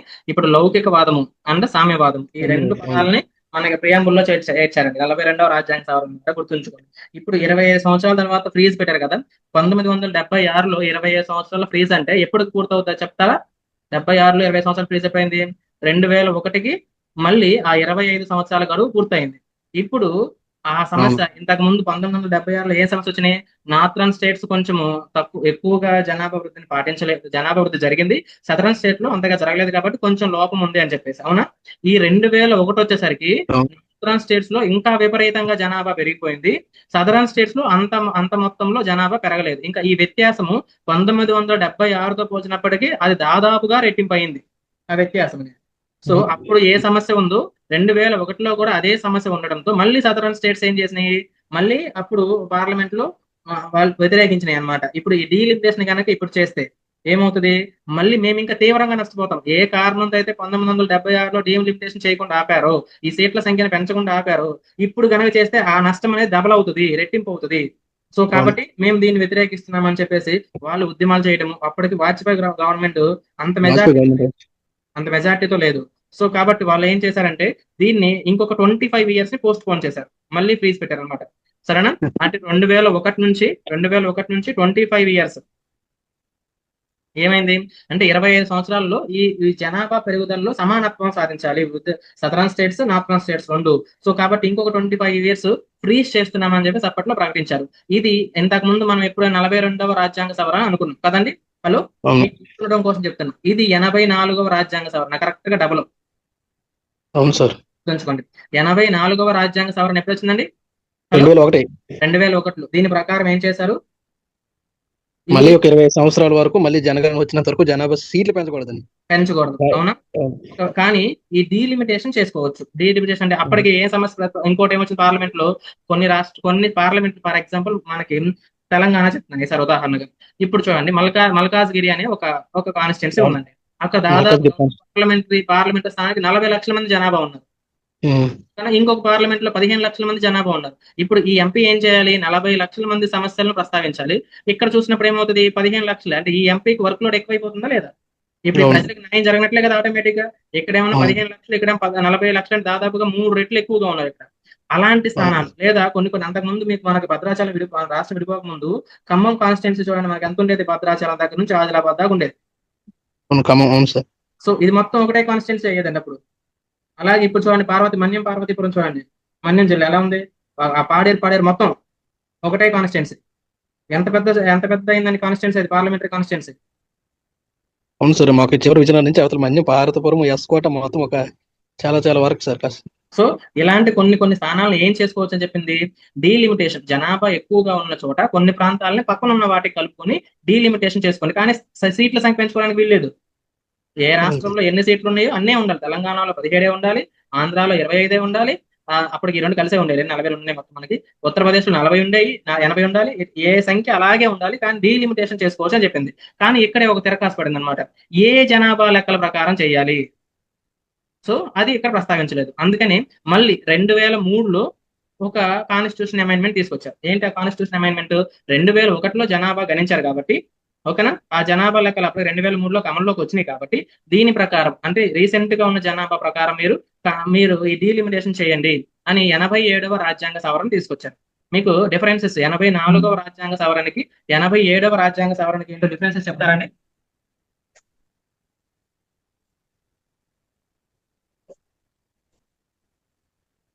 84 రాజ్యాంగ సవరణ అనేది సీట్లు పెంచకూడదు సార్. 87వ రాజ్యాంగ సవరణ ఏంటంటే దాన్ని కూడా డీలిమిటేషన్. దాన్ని కూడా సీట్లు పెంచకూడదు, జనాభాని వేరొక నియోజకవర్గంలో కలపవచ్చు. ఇక్కడ కూడా డీలిమిటేషన్ ఉందండి. 84లో కూడా డీలిమిటేషన్ చేసుకోవచ్చు. ఎందుకని ఇది ఎప్పటి నుంచో ఉంది కదా, డీలిమిటేషన్ కమిషన్. సీట్ల సంఖ్యను పెంచుకోకుండా అడ్జస్ట్మెంట్ చేసుకోవచ్చు. కానీ ఇది ఏం చేసిందంటే స్పెసిఫై చేసింది అనమాట, ఏ జనాభా లెక్కల ప్రకారం చేయాలి. ఇప్పుడు ఏంటి 1991 ప్రకారం చేయాలి. ఎందుకంటే 2001లో ఈ 2001 జనాభా లెక్కలు ఇంకా రాలే అప్పటికి. 2001లో జనాభా మొదలు పెడితే ఎప్పటికి వచ్చింది? 2002కి వస్తాయి, అవునా? అప్పుడు రాదు కాబట్టి 91 ప్రకారం చేసుకోమన్నా అని అనుకున్నారు అప్పుడు. కానీ అది స్పెసిఫై చేయలేదు ఏ జనాభా లెక్కలు అనేది. కానీ 2003కి 2001 జనాభా లెక్కలు వచ్చేసినాయి కాబట్టి 91 వద్దు, 2001 ప్రకారం చేయండి. ఎందుకంటే ఈ 10 సంవత్సరాల్లో విపరీతంగా మార్పులు జరిగినాయి. జనాభాలో ఒక చోట నుంచి ఇంకో చోట విపరీతంగా పెరిగిపోయారు అనమాట. కాబట్టి ఇది స్పెసిఫై చేసింది అనమాట. ఇప్పుడు మీకు ఈ జనాభా సంవత్సరం 84కి 87కి తేడా తెలిసి ఉంటే, ఇప్పుడు మళ్ళీ ఈ 84వ రాజ్యాంగ సవరణ దగ్గరికి రండి. 84వ రాజ్యాంగ సవరణ ఎన్ని సంవత్సరాల పాటు ఫీజు విధించిందండి? 25 సంవత్సరాలు. ఎప్పుడు విధించిందండి? 2001వ సంవత్సరంలో. ఆ 25 సంవత్సరాలు ఎప్పటికి పూర్తయినాయండి? 2020. ఈ సంవత్సరం ఏప్రిల్ నాటికి ఆ ఫ్రీజింగ్ అనేది క్లోజ్ అయిపోయింది. ఇప్పుడు ఏం చేయాలి? జనగణన ప్రకారము ఈ స్థానాలను పెంచుకోవచ్చు, అవునా? ఇప్పుడు మళ్ళీ సేమ్ 1976లో ఎందుకు ఆపేశారు? ఫ్రీజ్ ఎందుకు చేశారు చెప్పండి? జనాభా దక్షిణాది రాష్ట్రాల్లో పెరగలేదు, ఉత్తరాది రాష్ట్రాల్లో పెరిగింది కాబట్టి అన్యాయం జరుగుతుంది ఆపేశారు. మళ్ళీ 2001లో ఎందుకు ఆపారు? అదే కారణం సార్ 2001లో కూడా. మళ్ళీ ఇప్పుడు ఎందుకు ఆపుతున్నారు? అదే కారణం. ఇంకేంటి, దక్షిణాదిలో జనాభా లేరు, ఉత్తరాది జనాభా సంఖ్య పెరిగింది. ఇంకొక 25 ఏళ్ళు పోస్ట్ పోన్ చేశారు అనుకోండి. ఇక్కడ చూడండి, 1976లో సదరన్ స్టేట్స్ కి నార్థరన్ స్టేట్స్ కి డిఫరెన్స్ చాలా తక్కువ అండి. కానీ 2001 వచ్చేసరికి చాలా మేజర్ డిఫరెన్స్ వచ్చింది. 2026కి ఆ డిఫరెన్స్ ఇంకా పెరిగింది. సదరన్ స్టేట్స్ లో ఇంకా జనాభా తగ్గినాయి, నార్థరన్ స్టేట్ లో జనాభా విపరీతంగా పెరిగింది. ఇంకా ఇక్కడ సీట్లు తగ్గిపోతున్నాయి, ఇప్పుడు ఉన్న సీట్ల కంటే తగ్గిపోతున్నాయి ఈ జనాభా ప్రాతిపదిక ప్రకారం తీసుకుంటే. ఇంకొక 25 సంవత్సరాలు దీన్ని పోస్ట్ పోన్ చేస్తారు అనుకోండి, అప్పుడు కూడా మళ్ళీ ఏ ప్రాబ్లం ఉంటుంది? మళ్ళీ ఇదే ప్రాబ్లం. ఒక్క గోల్డెన్ ఆపర్చునిటీ మన సదరన్ స్టేట్స్, మీరు స్టార్టింగ్ లో చెప్పారు కదా, ఈ గోల్డెన్ ఆపర్చునిటీ అని చెప్పమంటారా? దీని అన్నిటికీ మార్గం ఇప్పుడు ఏం చేశారంటే, ఈ బిల్లుని ఎలాగైనా సరే పాస్ చేయించాలని కేంద్ర ప్రభుత్వమే, అంటే నార్థరన్ స్టేట్స్ లో అధికారంలో ఉన్న ప్రభుత్వమే ఒక దిగొచ్చి ఒక ఆఫర్ లాగా మన సదరన్ స్టేట్స్ కి ఈ మన వాళ్ళు పెట్టారు కాబట్టి మన వాళ్ళు వద్దనాలి, నష్టం జరుగుతున్నారు. కానీ దీనికి ఇంతకంటే గొప్ప ప్రత్యామ్నాయాన్ని ఎవరూ చూపించలేరండి. ఒకటి చూడండి, అన్ని రాష్ట్రాల్లో సగటున 50% సీట్లు పెంచుతామన్నారండి. ఇక జనాభా ప్రాతిపదిక ఏం లేదు, అర్థమైందే? జనాభా ప్రాతిపదిక కాకుండా ఉత్తరప్రదేశ్ లో 80 ఉన్నాయి కదా, దాన్ని 120 చేస్తాం, 50% పెంచుతాం. ఆంధ్రాలో 25 ఉన్నాయి కదా, దీంట్లో 50% పెంచేస్తాం. ఇక్కడ జనాభా పెరిగినా పెరగకపోయినా ఇలా నష్టం కదా. ఎందుకంటే జనాభా ఎక్కువ ఉంటే ఎక్కువ సీట్లు రావాలి వాళ్ళకి. సో 25 ఉన్నాయి కదా, మీకు 25లో సగం ఎంత, 13 సీట్లు పెంచి 38 చేస్తాం మీకు. ఇలా ప్రతి రాష్ట్రంలోనూ 20% పెంచు. కేరళకి 20 ఉన్నాయి కదా, ఒక 10 పెంచుతాం, 50%. ఇలాలో ఈ ఆఫర్ ని వద్దనుకుని దీన్ని తిరస్కరించారండి. బిల్లు వీగిపోయింది. ఇప్పుడు ఇంకెంతకంటే బెస్ట్ సొల్యూషన్ ఎవరైనా చెప్తారా మీరు ఎవరన్నా? హలో, అవును సార్, నిన్న మొన్న వేసారు పేపర్ ఇది కూడా. ఇంతకంటే బెస్ట్ సొల్యూషన్ ఎవరైనా చెప్తారండి? జనాభాకి దీనికంటే సొల్యూషన్ ఎవరైనా చెప్పగలరా? చెప్పలేదు సార్. ఎప్పుడు ఈ డీలిమిటేషన్ అనేది జనాభా రాను మళ్ళీ 20 సంవత్సరాలు. ఇప్పుడు కలిగిన లాభం ఎందుకని ఇది జరుగుతుందని చెప్తున్నది వినండి. ఉత్తరాది రాష్ట్రాలు అసలు దీనికి వ్యతిరేకించలేదు. ఎందుకని మీరు ఇలా 50% పెంచుతారు, మా జనాభాకి పెరిగింది కాబట్టి మాకు ఎక్కువ స్థానాలు కావాలి అని వాళ్ళు పట్టుబడితే ఇప్పుడు వాళ్ళకే పెంచాలి లెక్క ప్రకారం. కానీ బీజేపీ అవును ప్రభుత్వం ఉత్తరాది అవును రాష్ట్రాల్లో అధికారంలో ఉండడం వల్ల, మేజర్ స్టేట్లు బీహార్ కావచ్చు, యూపీ కావచ్చు, రాజస్థాన్ అవును. కావచ్చు, వాళ్ళు ఓకేనా, చెప్పినట్టు ఉంటారు. వీటిలో అదే ఆ ప్రభుత్వమే అధికారంలో ఉండడం వల్ల వాళ్ళే ఈ బిల్లును చేసుకోవడానికి వాళ్ళే ఆఫర్ ఇస్తే మన వాళ్ళు వద్దన్నారండి, దరిద్రం కాకపోతే. ఈ తలతెక్క వాళ్ళందరూ అవును దీనికి విపరీతమైన రీజన్ చెప్తున్నారు, వాళ్ళకి ఎక్కువ పెరిగిపోతున్నాయి అంటే మనకు తక్కువ పెరుగుతున్నాయి అన్నారు. ఆ వ్యత్యాసం పెరిగితే పర్సంటేజ్ అలాగే ఉంది కదండి, పర్సంటేజ్. అవును కానీ దీంట్లో కొన్ని కాంప్లికేషన్స్ ఉన్నాయి. ఎందుకని ఇప్పుడు 120 సీట్లు ఉన్న యూపీ ఏం చేస్తుంది, పార్లమెంట్ లో ఎక్కువ మంత్రి పదవులు తీసుకుంటది, అవునా, అవును వాళ్ళ రాష్ట్రానికి ఎక్కువ ఫెసిలిటీస్ కావాలని కోరుతుంది. కానీ కానీ అవును ఇంక జనాభా ప్రకారం చేస్తే మిగతా రాష్ట్రాలు ఇంతకంటే దారుణంగా నష్టపోతున్నాయి. అవును సో ఇప్పుడు మన వాళ్ళు చెప్తున్న రీజన్ ఏంటి, మేము జీడిపిలో ఎక్కువ మేము కాంట్రిబ్యూట్ చేస్తున్నాము. మన దేశం యొక్క జీడిపిలో సదరన్ జీడిపిలో స్టేట్స్ ఏవైతే ఉన్నాయో ఇవి డెవలప్డ్ స్టేట్స్ కదా, కొంచెం నార్థరన్ స్టేట్స్ తో పోలిస్తే పారిశ్రామికంగా బెంగళూరు కావచ్చు, చెన్నై కావచ్చు, హైదరాబాద్ కావచ్చు, ఇలాంటి సిటీస్ ఉన్నాయి కదా, మేము ఎక్కువగా దీనికి కాంట్రిబ్యూట్ చేస్తున్నాం కాబట్టి మాకు ఎక్కువ ఫెసిలిటీస్ కావాలి, అంటే ఎక్కువ రిజర్వేషన్, మాకు అవును ఎక్కువ సార్. సీట్లు కావాలి. దీన్ని కూడా ఇప్పుడు సదరన్ స్టేట్స్ రేవంత్ రెడ్డి మళ్ళీ వాళ్ళు చెప్పానండి. సార్ మళ్ళీ చెప్పండి, వినిపించట్లేదు సార్. వినిపించలేదా, మళ్ళీ చెప్పనా, శేఖర్ ఫోన్ కట్ అయినా ఏంటి? సార్ మరొకసారి చెప్పండి, వినిపించండి. లేదు కట్టాలి కానీ వినిపించలేదు. ఇప్పుడు వినపడుతుంది, చెప్పండి. ఓకే, రేవంత్ రెడ్డి ప్రతిపాదన ఏంటో చెప్తా వినండి. 50% ఏమన్నా జనాభా ప్రాతిపదికనే పెంచాలంట సీట్లు, ఓకేనా, క్రైటీరియా తీసుకోవాలన్నమాట. ఇంకొక 50% ఆర్థికంగా డెవలప్ అయిన జీడిపి ఏదైతే రాష్ట్రాలు ఓకే కాంట్రిబ్యూట్ చేస్తున్నాయో వాటి ప్రాతిపదికన ఈ రెండింటిని తీసుకుని ఈ సీట్ల సంఖ్యను పెంచాలి, ఓకేనా. ఇది ఒక formula, Congress government Telangana government చేసిన ప్రాతిపదిక అనమాట. ఒకవేళ ఇది అమలు చేస్తే వచ్చిన కాంప్లికేషన్స్ ఏంటి, కోర్టులు కొట్టేస్తే దీన్ని. ఎందుకంటే మన రాజ్యాంగంలో ఒక ఓటు ఒక వాల్యూ అనే సిస్టమ్ ఉందండి. హలో, ఇప్పుడు ఉన్నారండి, హలో, అవును సార్. ఇప్పుడు జనరల్ గా మీరు ఆలోచించండి సార్, చెప్పండి సార్, చెప్పండి, వినపడుతుంది. యూపీలో యూపీ యూపీ యూపీ కానీ రాజస్థాన్ ఒక ఎగ్జాంపుల్ తీసుకున్నామండి. అక్కడ ఒక ఎంపీ 30 లక్షల మందికి ప్రాతినిధ్యం వహిస్తున్నాడు ప్రజెంట్, ఓకేనా. ఇప్పుడు తమిళనాడులో ఒక ఎంపీ 18 లక్షల మందికి అవును సగటున, కొంచెం ఒక 10,000 50,000 అటు ఇటుగా ఉండొచ్చు, 18 లక్షల మందికి ప్రాతినిధ్యం వహిస్తున్నాడు. ఇది ఒక ఓటు ఒక వాల్యూ అనే దానికి ఇది వ్యతిరేకంగా ఉందా లేదా చెప్పండి, హలో. ఇప్పుడు దీంట్లో చూడండి, దీని వల్ల వచ్చే ప్రాబ్లం ఏంటో చూడండి. ఇప్పుడు మనకి గుజరాత్ కానీ మహారాష్ట్ర కానీ ఇందులో జనాభా ఎక్కువే, పారిశ్రామిక అభివృద్ధి కూడా ఎక్కువేనండి. సో ఈ ఫార్ములా ప్రకారం చేస్తే ఈ ఈ రాష్ట్రాలకి విపరీతంగా సీట్లు పెరిగిపోతాయి. హలో, జనాభా పెరిగింది, పారిశ్రామిక అభివృద్ధి కూడా పెరిగింది. ఇప్పుడు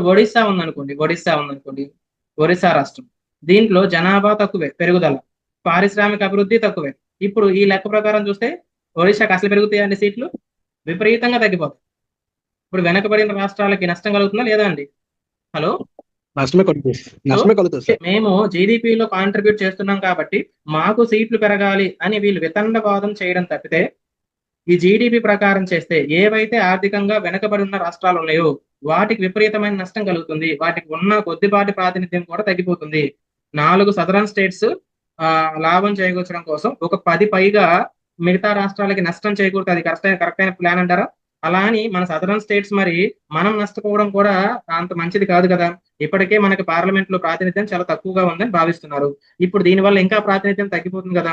సో ఇది నెవర్ ఎండింగ్ డిబేట్ అన్నమాట. దీనికి ఎగ్జాక్ట్ గా ఎవరూ నష్టపోకుండా ఒక కరెక్ట్ అయిన ఫార్ములాని, కరెక్ట్ అయిన సూత్రాన్ని ఎవరూ ప్రతిపాదించడం అనేది సాధ్యము అవుతుందా కాదా, ఎవరు చెప్తారు మీరు, హలో. కాదు సార్. సో ఇది ఇప్పుడు దీంతో పోల్చుకుంటే మీకు కొన్ని నంబర్స్ చెప్తానండి, దీన్ని బట్టి మీరు ఒక అంచనా వేయండి, సరేనా. హలో, ఉన్నారా, వినిపిస్తుందా లేదా చెప్పండి చెప్పండి సార్. చెప్పండి సార్. ఇక్కడ ఇలాంటి ఒకటి మన నాని కూడా ఉదయం గ్రూప్ లో పెట్టినట్టున్నాడు. ప్రస్తుతం ఉన్న స్థానాలు, ఒక రాష్ట్రం తీసుకుందాం, ప్రస్తుతం దానికి ఎన్ని స్థానాలు ఉన్నాయో తీసుకుందాం, సార్ చూద్దాం. ఫోన్ కాల్ కట్ చేస్తే బాగుంటుందా చూద్దాం. 2001 జనాభా లెక్కలు, అంటే ఇది మనకి డ్రాఫ్ట్ లో జనాభా లెక్కలు దీని ప్రకారం చేస్తాము. డీలిమిటేషన్ అంటే ప్రతిపక్షాలను గుళ్ళు ఉన్నాయి అనమాట, మాకు సదరన్ స్టేట్స్ కి నష్టం జరిగిపోతుందని.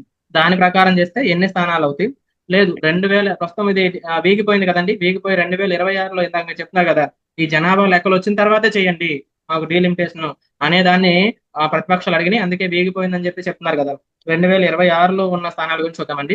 ఒకవేళ ఇప్పుడు కేంద్ర ప్రభుత్వం ప్రకటించినట్లు 50% అన్ని రాష్ట్రాలకి 50% సీట్లు పెంచితే ఎలా మార్పు ఉండొచ్చు అనే దాన్ని కూడా ఇలా మీకు ఒక టేబుల్ ఫార్మాట్ లో ఇది నేను తయారు చేసుకున్నాను.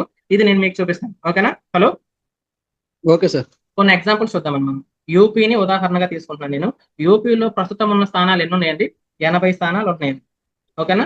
2011 జనాభా లెక్కల గనక ప్రతిపదికగా తీసుకొని ఇక్కడ యూపీ జనాభా గనక పెంచితే 143 స్థానాలు అయ్యే అవకాశం ఉందండి. ఈ 80 స్థానాలు కాస్త ఎన్ని స్థానాలు అవ్వచ్చండి?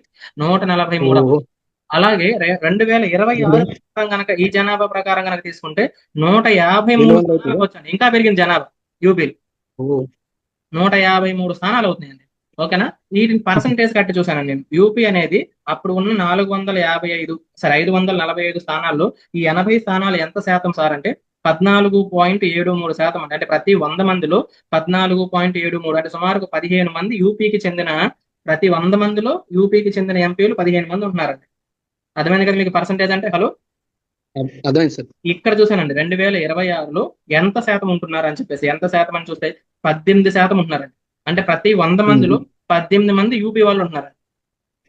ఓకేనా? ఇదే దాన్ని ఒకవేళ 50% కనుక పెంచితే కరెక్ట్ గా ఇందులో సగం పెరుగుతుంది కాబట్టి 120 సీట్లు అవుతున్నాయండి. సరేనా? అంటే ఇప్పుడు యూపీ చూడండి, 2011 జనాభా ప్రకారం తీసుకున్నా, 2026 జనాభా ప్రకారం తీసుకున్నా జనాభా పెరిగింది కాబట్టి వీళ్ళు అత్యధికంగా లాభపడుతున్నారు. అవునా కదా? అధికంగా లాభపడుతున్నారు లేదా? హలో, అవును. ఇప్పుడు మరి అవును సార్. ఈ 50% ప్రకారం చేస్తే ఈ సీట్లు వాళ్ళు నష్టపోతారా లేదా? నష్టపోతారు సార్. ఇప్పుడు మరి వాళ్ళు 50% అంటే ఇప్పుడు సదరన్ స్టేట్స్ ఒప్పుకోవట్లేదు కదా. ముఖ్యంగా ఎవరు అపోజ్ చేయాలి? నార్థరన్ స్టేట్స్ సపోజ్ చేయాలి, మేము నష్టపోతున్నామని. అవును. కానీ అది రాలేదు, ఎందుకంటే అక్కడ ఆ ప్రభుత్వమే అధికారంలో ఉంది కాబట్టి. ఇంకొక ఎగ్జాంపుల్ తీసుకుందామండి. ఒకటే రాష్ట్రం చూసుకుంటే మనం దీన్ని అంచనా వేయలేం కదా. నేను ఫర్ ఎగ్జాంపుల్ బీహార్ తీసుకుంటాను, ఎందుకంటే ఇక్కడ కూడా జనాభా విపరీతంగా పెరిగింది కదండి. బీహార్ తీసుకుంటున్నాను. సో బీహార్ లో ఇంతకు ముందు 40 స్థానాలు ఉండేయండి. 2011 జనాభా లెక్కల ప్రకారం 79 స్థానాలు, అంటే దాదాపుగా రెట్టింపు అవుతున్నాయి, డబుల్ అవుతున్నాయి 2011 ప్రకారం చేస్తే. అవునా? సో అలా కాకుండా 2026 ప్రకారం కనుక చేశారు అనుకోండి 82 స్థానాలు వస్తాయండి వాళ్ళకి. సుమారు ఒక స్థానం అటు ఇటుగా ఉండొచ్చు, అప్రాక్సిమేట్ గా 10. సరేనా? అవును. సో ఒకటి రెండు తేడా ఉండగా మరీ మేజర్ అయితే ఉండదు. 82 స్థానాలు ఇంకా పెరుగుతున్నాయండి 2026 ప్రకారం చేస్తే. మీరు చెప్పారు కదా 2026 జనాభా లెక్కల ప్రకారమే సీట్లు పెంచమంటే ఇంకా వాళ్ళకి లాభం కలుగుతుందా లేదా అని. లాభమే సార్.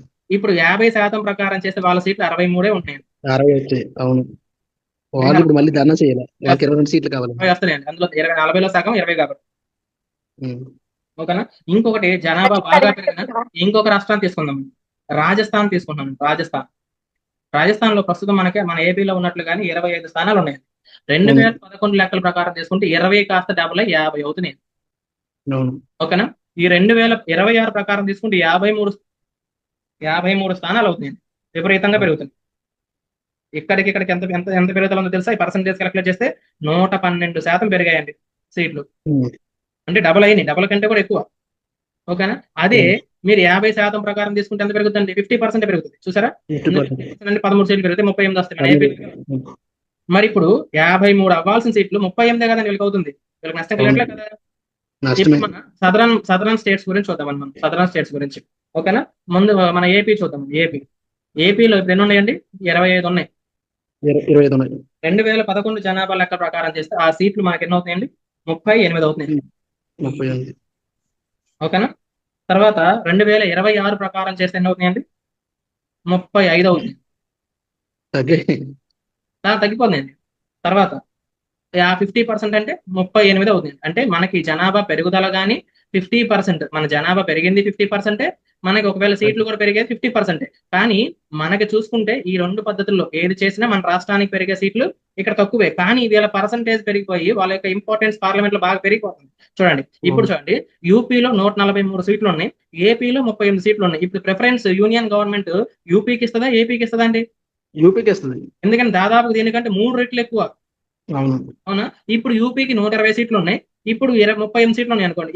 ఇక్కడ మన ప్రయారిటీ ఎక్కువగా ఉంటుందా? ఇక్కడ మన ప్రయారిటీ ఎక్కువగా ఉంటుందంటే రెండో ఒక సందర్భంలో, అంటే 50 శాతం పెంచితే మనకి పెద్దగా పెరగకపోవచ్చు, వీళ్ళకి తగ్గుతాయి కదా. అవును. సో కాబట్టి ఇక్కడే సదరన్ మోస్ట్ స్టేట్స్ కి లాభం ఉందండి. ఇప్పుడు మనం ఏపీ ఎగ్జాంపుల్ చూసాం కదా, నెక్స్ట్ మనం తమిళనాడు ఎగ్జాంపుల్ చూద్దాం. ఓకేనా? తమిళనాడులో ప్రస్తుతం 39 సీట్లు ఉన్నాయి. ఓకేనా? ఇవి 2011 జనాభా ప్రకారం ఎన్ని అవుతాయి అంటే 49 సీట్లు అవుతాయి. ఓకేనా? ఇవన్నీ చూడండి, డబల్ డబల్ అయితే కేవలం ఎన్ని పెరిగినాయి? 10 సీట్లు పెరిగింది. 10 అవునా? పెరుగుతున్నాయి. 10 పెరిగినాయి. ఇప్పుడు 2026 చూడండి, ఇంకా ఘోరం, 46 అవుతున్నాయి. తగ్గాయి. సో అంటే తగ్గాయి మళ్ళీ. ఇక్కడికి ఈ వృద్ధి రేటు కనుక నేను క్యాలిక్యులేట్ చేశానండి, ఇది 17% పెరిగినాయండి. దాదాపుగా 17 to 18% పెరిగింది. ఎంత పర్సెంట్ పెరిగినాయండి? 18. 18. వీళ్ళకి ఎంత పర్సెంటేజ్ పెరిగిందండి? 112% పెరిగింది. ఏమండి? హలో, అవును సార్. ఆ తేడా అర్థం చేసుకోండి మీరు. ఇప్పుడు తమిళనాడు చూడండి, ఇప్పుడు 50% ప్రకారం చేశారు అనుకోండి, 59 సీట్లు వస్తున్నాయండి వాళ్ళకి. ఇందులో 50% కనుక యాడ్ చేస్తే ఇక్కడ అవును. ఒకవేళ అంటే ఈ పర్సంటేజ్ ఏదైతే అపోజ్ చేశారో, నేను క్లాస్లో మళ్ళీ చేస్తా. ఓకేనా? 59 సీట్లు అవుతాయండి ఇక్కడ. ఇంకొక రాష్ట్రం తీసుకుందామండి, కేరళ చూద్దాం. కేరళ ప్రస్తుతం 20 సీట్లు ఉన్నాయండి. 2011 జనాభా లెక్కల ప్రకారం కనుక ఇవి చూస్తే ఆ సీట్లు ఒక్కటి కూడా పెరగట్లేదండి. 20 సీట్లే ఉన్నాయి. 2026 ప్రకారం చూస్తేనండి ఆ సీట్లు 18కి వస్తాయి. అంటే ఉన్న సీట్లో కూడా పోయి 2 సీట్లు ఇక్కడ చూసారా? హలో, ఉన్న వాటిలో జనాభా పర్సంటేజ్ ప్రకారం చూస్తే ఇంకా 2 సీట్లు పోయినాయి. ఓకేనా? ఇక్కడ ప్రజెంట్ ఒకవేళ 50% చొప్పున పైన పెంచితే ఇక్కడ సీట్లు ఎన్ని అవుతాయని 30 వస్తాయి. అవును, 50% పెరుగుతాయి కదా. సో అంటే అసలు వీళ్ళు ఒక సిస్టమ్ ని పెట్టారు కాబట్టి మనం దాన్ని వ్యతిరేకించాలని, కాకపోతే దీన్ని వ్యతిరేకించడం వల్ల ఎవరు ఎక్కువ నష్టపోయారండి? అధికారంలో ఉన్న రాష్ట్రాల్లో కొంత నష్టం జరిగినప్పటికీ ఈ సదరన్ స్టేట్స్ మేము కొంత మంచి చేయాలి. వాళ్ళకి రాజకీయ లాభం ఉంటుందండి. ఏ పార్టీ రాజకీయ లాభం చూస్తుందండి? కాంగ్రెస్ ఏమైనా చూసిందా? రేపొద్దున ఇంకొకటి ఏదైనా జాతీయ పార్టీ వస్తే చూస్తుందా? పార్టీకి నష్టం కలిగినప్పుడు దేశానికి మంచి జరగాలని. సదరన్ మోస్ట్ స్టేట్స్ గురించి ఎవరైనా ఆలోచిస్తారా? లేకపోతే టీడీపీ గవర్నమెంట్ ఏదైనా జాతీయ పార్టీ అయితే మనకి ఏదైనా ఇలాంటి సిస్టమ్ వర్కౌట్ చేయగలుగుతా? అసలు ఎందుకంటే మనకు బెనిఫిట్ కలిగేది ఉందా అండి అసలు? మరి లేదు సార్. సో కాబట్టి దీన్ని వ్యతిరేకించడం వల్ల నాకేమనిపించి చెప్పనండి, మొహం మీద కోపంతో ముక్కు కోసుకున్నా అంటే వాడు.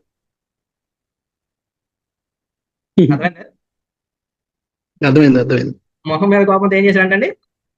ముక్కు కోసుకున్నారు. బీజేపీ మీద ఉన్న కోపంతో సదరన్ స్టేట్స్ ఏం చేశాయండి? ముక్కు కోసుకున్నాయి. కాదంటారా అవునంటారా? అవును. మీకు లెక్కలు తెలిసినాయి? అవును సార్, తెలిసాయి. ఓకే. సో ఇది నేను ఇన్ని రోజుల్లో కొంచెం నేను అనుకున్న అంశాలు. ఇది నేను మామూలుగా థియరిటికల్ గా చెప్పానండి. ఒకసారి దీనికి సంబంధించిందంతా నేను ఒక నోట్స్ రాసుకున్నాను. ఒకసారి ఆ నోట్స్ కూడా చూపించిన నేను మీకు. అది క్లియర్ గా ఫొటోస్ తీయలేదు ఇందాక, హడావిడిగా క్లాస్ స్టార్ట్ అయిపోయింది. మళ్ళీ తర్వాత మీకు క్లియర్ గా తీసి పంపిస్తాను. ఒకసారి ఆ పీడిఎఫ్ చూపించి నేను ఓవరాల్ గా ఎక్స్ప్లెయిన్ చేయాలనుకున్నాను. మీరు ఇంకో 10 నిమిషాలు టైం కేటాయిస్తారు నాకు? చాలా టైం అయిందా? క్లోజ్ చేసేసానా?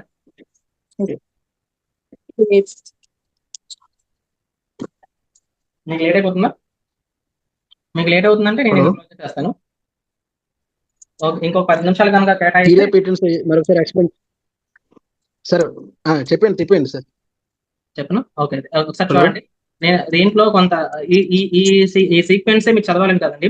ఒకవేళ ఇదే క్వశ్చన్ కనుక మనకి గ్రూప్ 1 లో కనుక వస్తే మీరు ఇందులో నేను ప్రస్తావించిన కొన్ని అంశాలు మీరు ప్రస్తావిస్తే బాగుంటది అని మీకు చెప్పడం కోసమే ఈ పీడిఎఫ్ నేను మీకు ఎక్స్ప్లెయిన్ చేస్తాను. ఒకసారి చూడండి. ఇది 131వ రాజ్యాంగ సవరణ బిల్లు అనేది నారీ శక్తి వందన్ అధినియం అనే పేరుతో వచ్చిందండి. లోక్సభ మరియు రాజ్యసభ అసెంబ్లీ స్థానాల్లో సీట్లు పెంచడం. అలాగే చూడండి, లోక్సభలో గరిష్టంగా ఉండాల్సిన సీట్లను 550 నుంచి 850 పెంచడాన్ని దీన్ని టార్గెట్ కి పెట్టినారండి. ఈ 850లో 815 రాష్ట్రాల నుంచి పార్లమెంటరీ స్థానాలు, ఇందులో 35 యూనియన్ టెరిటరీస్ ఉన్నాయి కదా. మనకి ఎన్ని ఉన్నాయండి యూనియన్ టెరిటరీస్ చెప్తారా? 8 సార్. 8. ఆ 8 యూనియన్ టెరిటరీస్ నుంచి 35 పార్లమెంటరీ స్థానాలని మొత్తం 850. ఇది సుమారుగానండి, ఒకటి ఎక్కువగా తక్కువగా ఉండొచ్చు అని చెప్పేసి మనకి పార్లమెంట్ లో మన హోంశాఖ మంత్రి గారు ప్రకటించడం జరిగింది. కొన్ని అటు ఇటుగా ఉండొచ్చు అని. సరేనా? ఓకే, దీని గురించి మనకి ఇందులో ఉన్న ముఖ్యాంశాలు చూడండి. ఏముందంటే మనకి 33% రిజర్వేషన్ ఎక్కడ అమలు చేస్తారంట? ఎస్సీ ఎస్టీ కేటగిరీలకు కేటాయించిన సీట్లలో కూడా. అంటే జనరల్ సీట్లోనూ 33% ఉంటది. అలాగే ఎస్సీ ఎస్టీలకు ఏదైతే రిజర్వేషన్ ఉంటుంది కదా, ఆ రిజర్వ్ కోటాలో కూడా మళ్ళీ ఉమెన్ కోటా తీయాల్సిందే అనమాట. ఇప్పుడు మనకి ఎలాగైతే ఉద్యోగాలు ఇచ్చేటప్పుడు ఏం చేస్తారు? ఫర్ ఎగ్జాంపుల్ ఎస్సీ ఉన్నారనుకోండి, ఎస్సీ సోదరులకి 14% రిజర్వేషన్ ఇస్తారు. మళ్ళీ ఇందులో ఈ 14% లో 14 మంది ఉన్నారు అనుకోండి, అందులో ఖచ్చితంగా మళ్ళీ 1/3 మహిళలు ఉండాల్సిందే. అంటే రిజర్వేషన్ లో కూడా మళ్ళీ రిజర్వేషన్ అనమాట. దీన్ని హారిజాంటల్ రిజర్వేషన్ అంటారు. అవునా? సో రిజర్వేషన్ లో కూడా మళ్ళీ రిజర్వేషన్ 33%, ప్రతి దాంట్లో 33% మహిళలకు రిజర్వ్ చేయాలని. ఆ మహిళా రిజర్వేషన్ ఎలా ఉండాలి? ఒక రొటేషన్ పద్ధతి ఉండాలని. ఈ రిజర్వేషన్ చూడండి, ఎస్సీ ఎస్టీ రిజర్వేషన్ అనేది పర్మనెంట్ అండి. అంటే ఫర్ ఎగ్జాంపుల్ ఏదైనా ఒక పార్లమెంటరీ స్థానం ఎస్సీకి రిజర్వ్ అయింది అనుకోండి, ఇక జీవితాంతం ఇక ఎస్సీ ఇదే. అర్థమైందా? మళ్ళీ అమైన్మెంట్ వచ్చిన దాకా. ఫర్ ఎగ్జాంపుల్ మీరు ఏదైనా ఒక పేరు చెప్పండి, మా చుట్టుపక్కల ఉన్న ఒక పార్లమెంటరీ స్థానం చెప్తాను. ఈ బాపట్ల స్థానం అనేది చూడండి. బాపట్ల అనేది ఒకవేళ ఎస్సీ రిజర్వ్డ్ అనుకోండి, ఇక ఈ ఎలక్షన్ కి ఎస్సీ రిజర్వ్డే, నెక్స్ట్ ఎలక్షన్ కి ఎస్సీ రిజర్వ్డే, ఆ తర్వాత కూడా ఎస్సీ రిజర్వ్డే అండి. మళ్ళీ డీలిమిటేషన్ అయ్యే వరకు కూడా అది ఎస్సీ రిజర్వ్డే. అర్థమైందా? మాకు సాల్యూట్ సార్. అట్లా అనమాట. అలా కాకుండా ఈ మహిళా రిజర్వేషన్ లో ఉన్న ఈ రిజర్వేషన్ ఎలా ఉంటుంది అంటే రొటేషన్ పత్తు ఉంటుంది. అంటే ఫర్ ఎగ్జాంపుల్ ఒక సంవత్సరం ఇది మహిళలకు రిజర్వ్ అయింది అనుకోండి, వచ్చే ఎలక్షన్ 2029లో రాబోయే ఎలక్షన్ కి ఇది మహిళా రిజర్వేషన్ ఉండదు, ఇది ఇంకొకరికి జనరల్కి వస్తుంది అనమాట. ఇది ఇంకొకటి రిజర్వ్ చేస్తారు మహిళలకి. మళ్ళీ ఆ తర్వాత ఎలక్షన్ కి ఇది మహిళా రిజర్వేషన్ ఉండదు, ఇంకొక దానికి ఇస్తారనమాట. అర్థమైందా రొటేషన్ పద్ధతి అంటే? అంటే ఒకసారి మహిళలకు రిజర్వ్ అయితే అది నెక్స్ట్ ఇయర్ మహిళలకు మళ్ళీ రిజర్వ్ అవుతుంది, జనరల్కి వస్తుంది అనమాట. అట్లాగా ప్రస్తుతం సర్పంచ్లకు ఆ సిస్టమ్ ఉంది. సో ఈ రొటేషన్ పద్ధతిలో చేస్తూ ఉంటారు. అలాగే ఇది ఎప్పటి వరకు ఎంతకాలం ఉంటుంది కాల పరిమిత రిజర్వేషన్ అనేది 15 years ఉండాలని చెప్పేసి తీర్మానించారు. ఇది అవసరమైతే పొడిగించుకోవచ్చు కూడా దాంట్లో ఆ బిల్లులో ప్రస్తావించడం జరిగింది.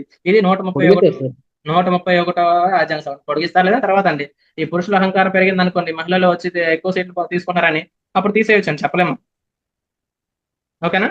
నెక్స్ట్ దీనికి అనుబంధంగా 2 బిల్లులు తీసుకొచ్చారని చెప్పాను.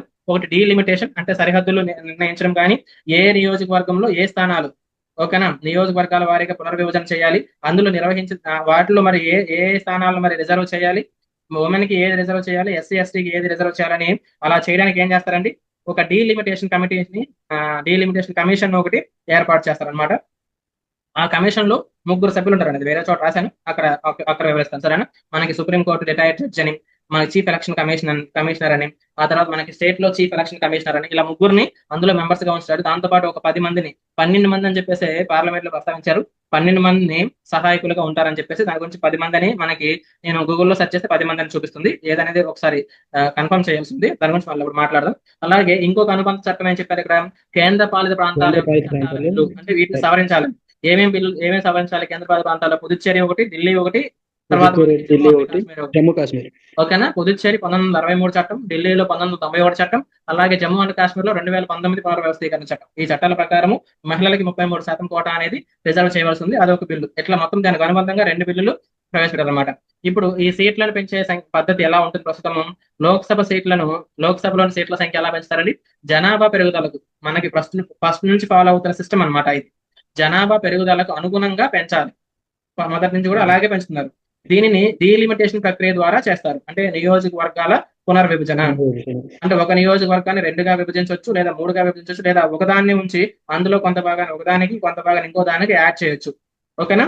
ఇది చేస్తున్న ప్రాసెస్. దీని యొక్క హిస్టరీ కనుక మనం చూసామనుకోండి, ప్రారంభ దశ 1950 నుంచి 52 వరకు ఉంది. ఇందులో గరిష్ట సీట్లు ఎన్ని ఉన్నాయి? 500 ఉన్నాయి. 489 స్థానాలకు ఎలక్షన్స్ జరిగినాయి. 1951 జనాభా లెక్కల ప్రకారం 52లో ఎన్నికలు జరిగినాయి అనమాట. ఆ తర్వాత ఎప్పుడు పెంచారు? మొదటి పెరుగుదల ఎప్పుడు జరిగింది? రాష్ట్రాల పునర్విభజన జరిగింది కదా 1956లో. అప్పుడు జనాభాలో మార్పులు జరిగినాయి. ఆ జనాభా మార్పుల కారణంగా 1961 జనాభా లెక్క ప్రకారం 1963లో పెంచారు. అంటే ఈ రిపోర్ట్స్ వచ్చిన 2 సంవత్సరాలు పెంచారు.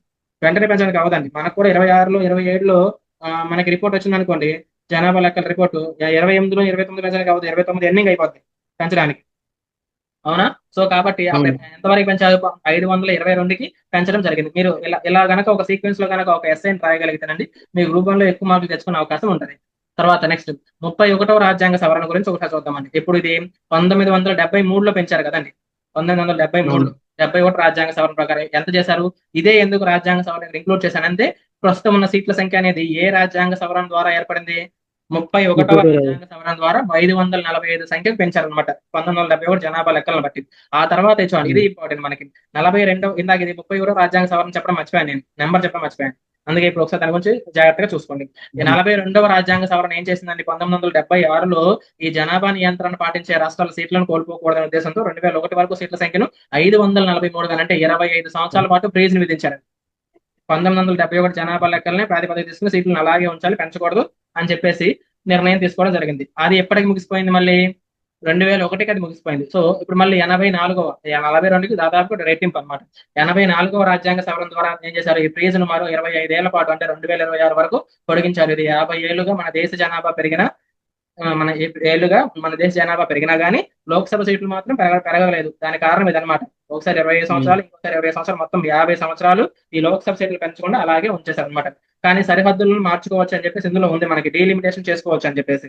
కానీ అది ఏ జనాభా లెక్కల ప్రకారం చేయాలనుకున్నారు అప్పట్లో 1991 ప్రకారం చేయాలనుకున్నారు. కానీ 2001 జనాభా లెక్కలు వచ్చిన తర్వాత అందులో ఇయర్ ని మెన్షన్ చేశారు. 2001 జనాభా లెక్కల ప్రకారము దాన్నే ప్రాతిపదికగా తీసుకొని ఈ డీలిమిటేషన్ చేసుకోవాలి అనే దాన్ని. అంటే ఈ సరిహద్దులు మార్చడానికి 2001 జనాభా లెక్కలు తీసుకోవాలని. 84వ రాజ్యాంగ సవరణకి 87వ రాజ్యాంగ సవరణకి తేడా అర్థమైంది కదా మీకు? హలో, అర్థమైంది సార్. దీనికి ఒక నోట్స్ ప్రిపేర్ చేస్తున్నాను నేను, ఎలాగో దాన్ని మీకు ఎక్స్ప్లెయిన్ చేస్తాను ఎలా రాస్తున్నాను. 84, 87 రాజ్యాంగ సవరణలో ఇక్కడ తీసుకున్నాను ఒకవైపు. ఇప్పుడు ప్రస్తుతం ఉన్న 131వ రాజ్యాంగ సవరణ, దీనికి అసలు భేదాలు ఏంటో చూద్దామని. ఇక్కడ లోక్సభ 84, 87లో లోక్సభ స్థానాలకు సంబంధించినవి కాదు, పెంపుకు ఇక్కడ అవకాశం లేదు. 25 సంవత్సరాల ఫీజు ఉంది కాబట్టి ఇక్కడ లోక్సభ సీట్ల సంఖ్యను మరో 25 సంవత్సరాలు పెంచరాదు అని తీర్మానించారండి 84వ రాజ్యాంగ సవరణలో. ఓకేనా? 131లో ఏంటి మరి ఇప్పుడు సీట్ల సంఖ్యను 545 నుండి 850కు పెంచాలి. సరేనా? 815 రాష్ట్రాల నుంచి 35 యూనియన్ టెరిటరీస్ నుంచి పెంచాలి వాటికి అని ఇప్పుడు 131వ రాజ్యాంగ సవరణ బిల్లులో ఉంది.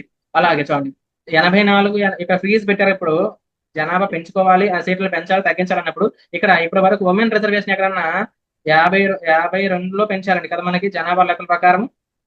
తర్వాత 63లో పెంచారు, తర్వాత 73లో పెంచారు. ఇప్పుడు ఎవరైనా ఉమెన్ రిజర్వేషన్ దీనికి యాడ్ చేశారని దీంట్లో సంబంధం ఉందా? డీలిమిటేషన్ కి ఉమెన్ రిజర్వేషన్ కి అసలు ఆ ఉమెన్ రిజర్వేషన్ సపరేట్. ఇప్పుడు ఏం చేశారు, ఈ మహిళా రిజర్వేషన్ దీనికి కలిపారన్నమాట.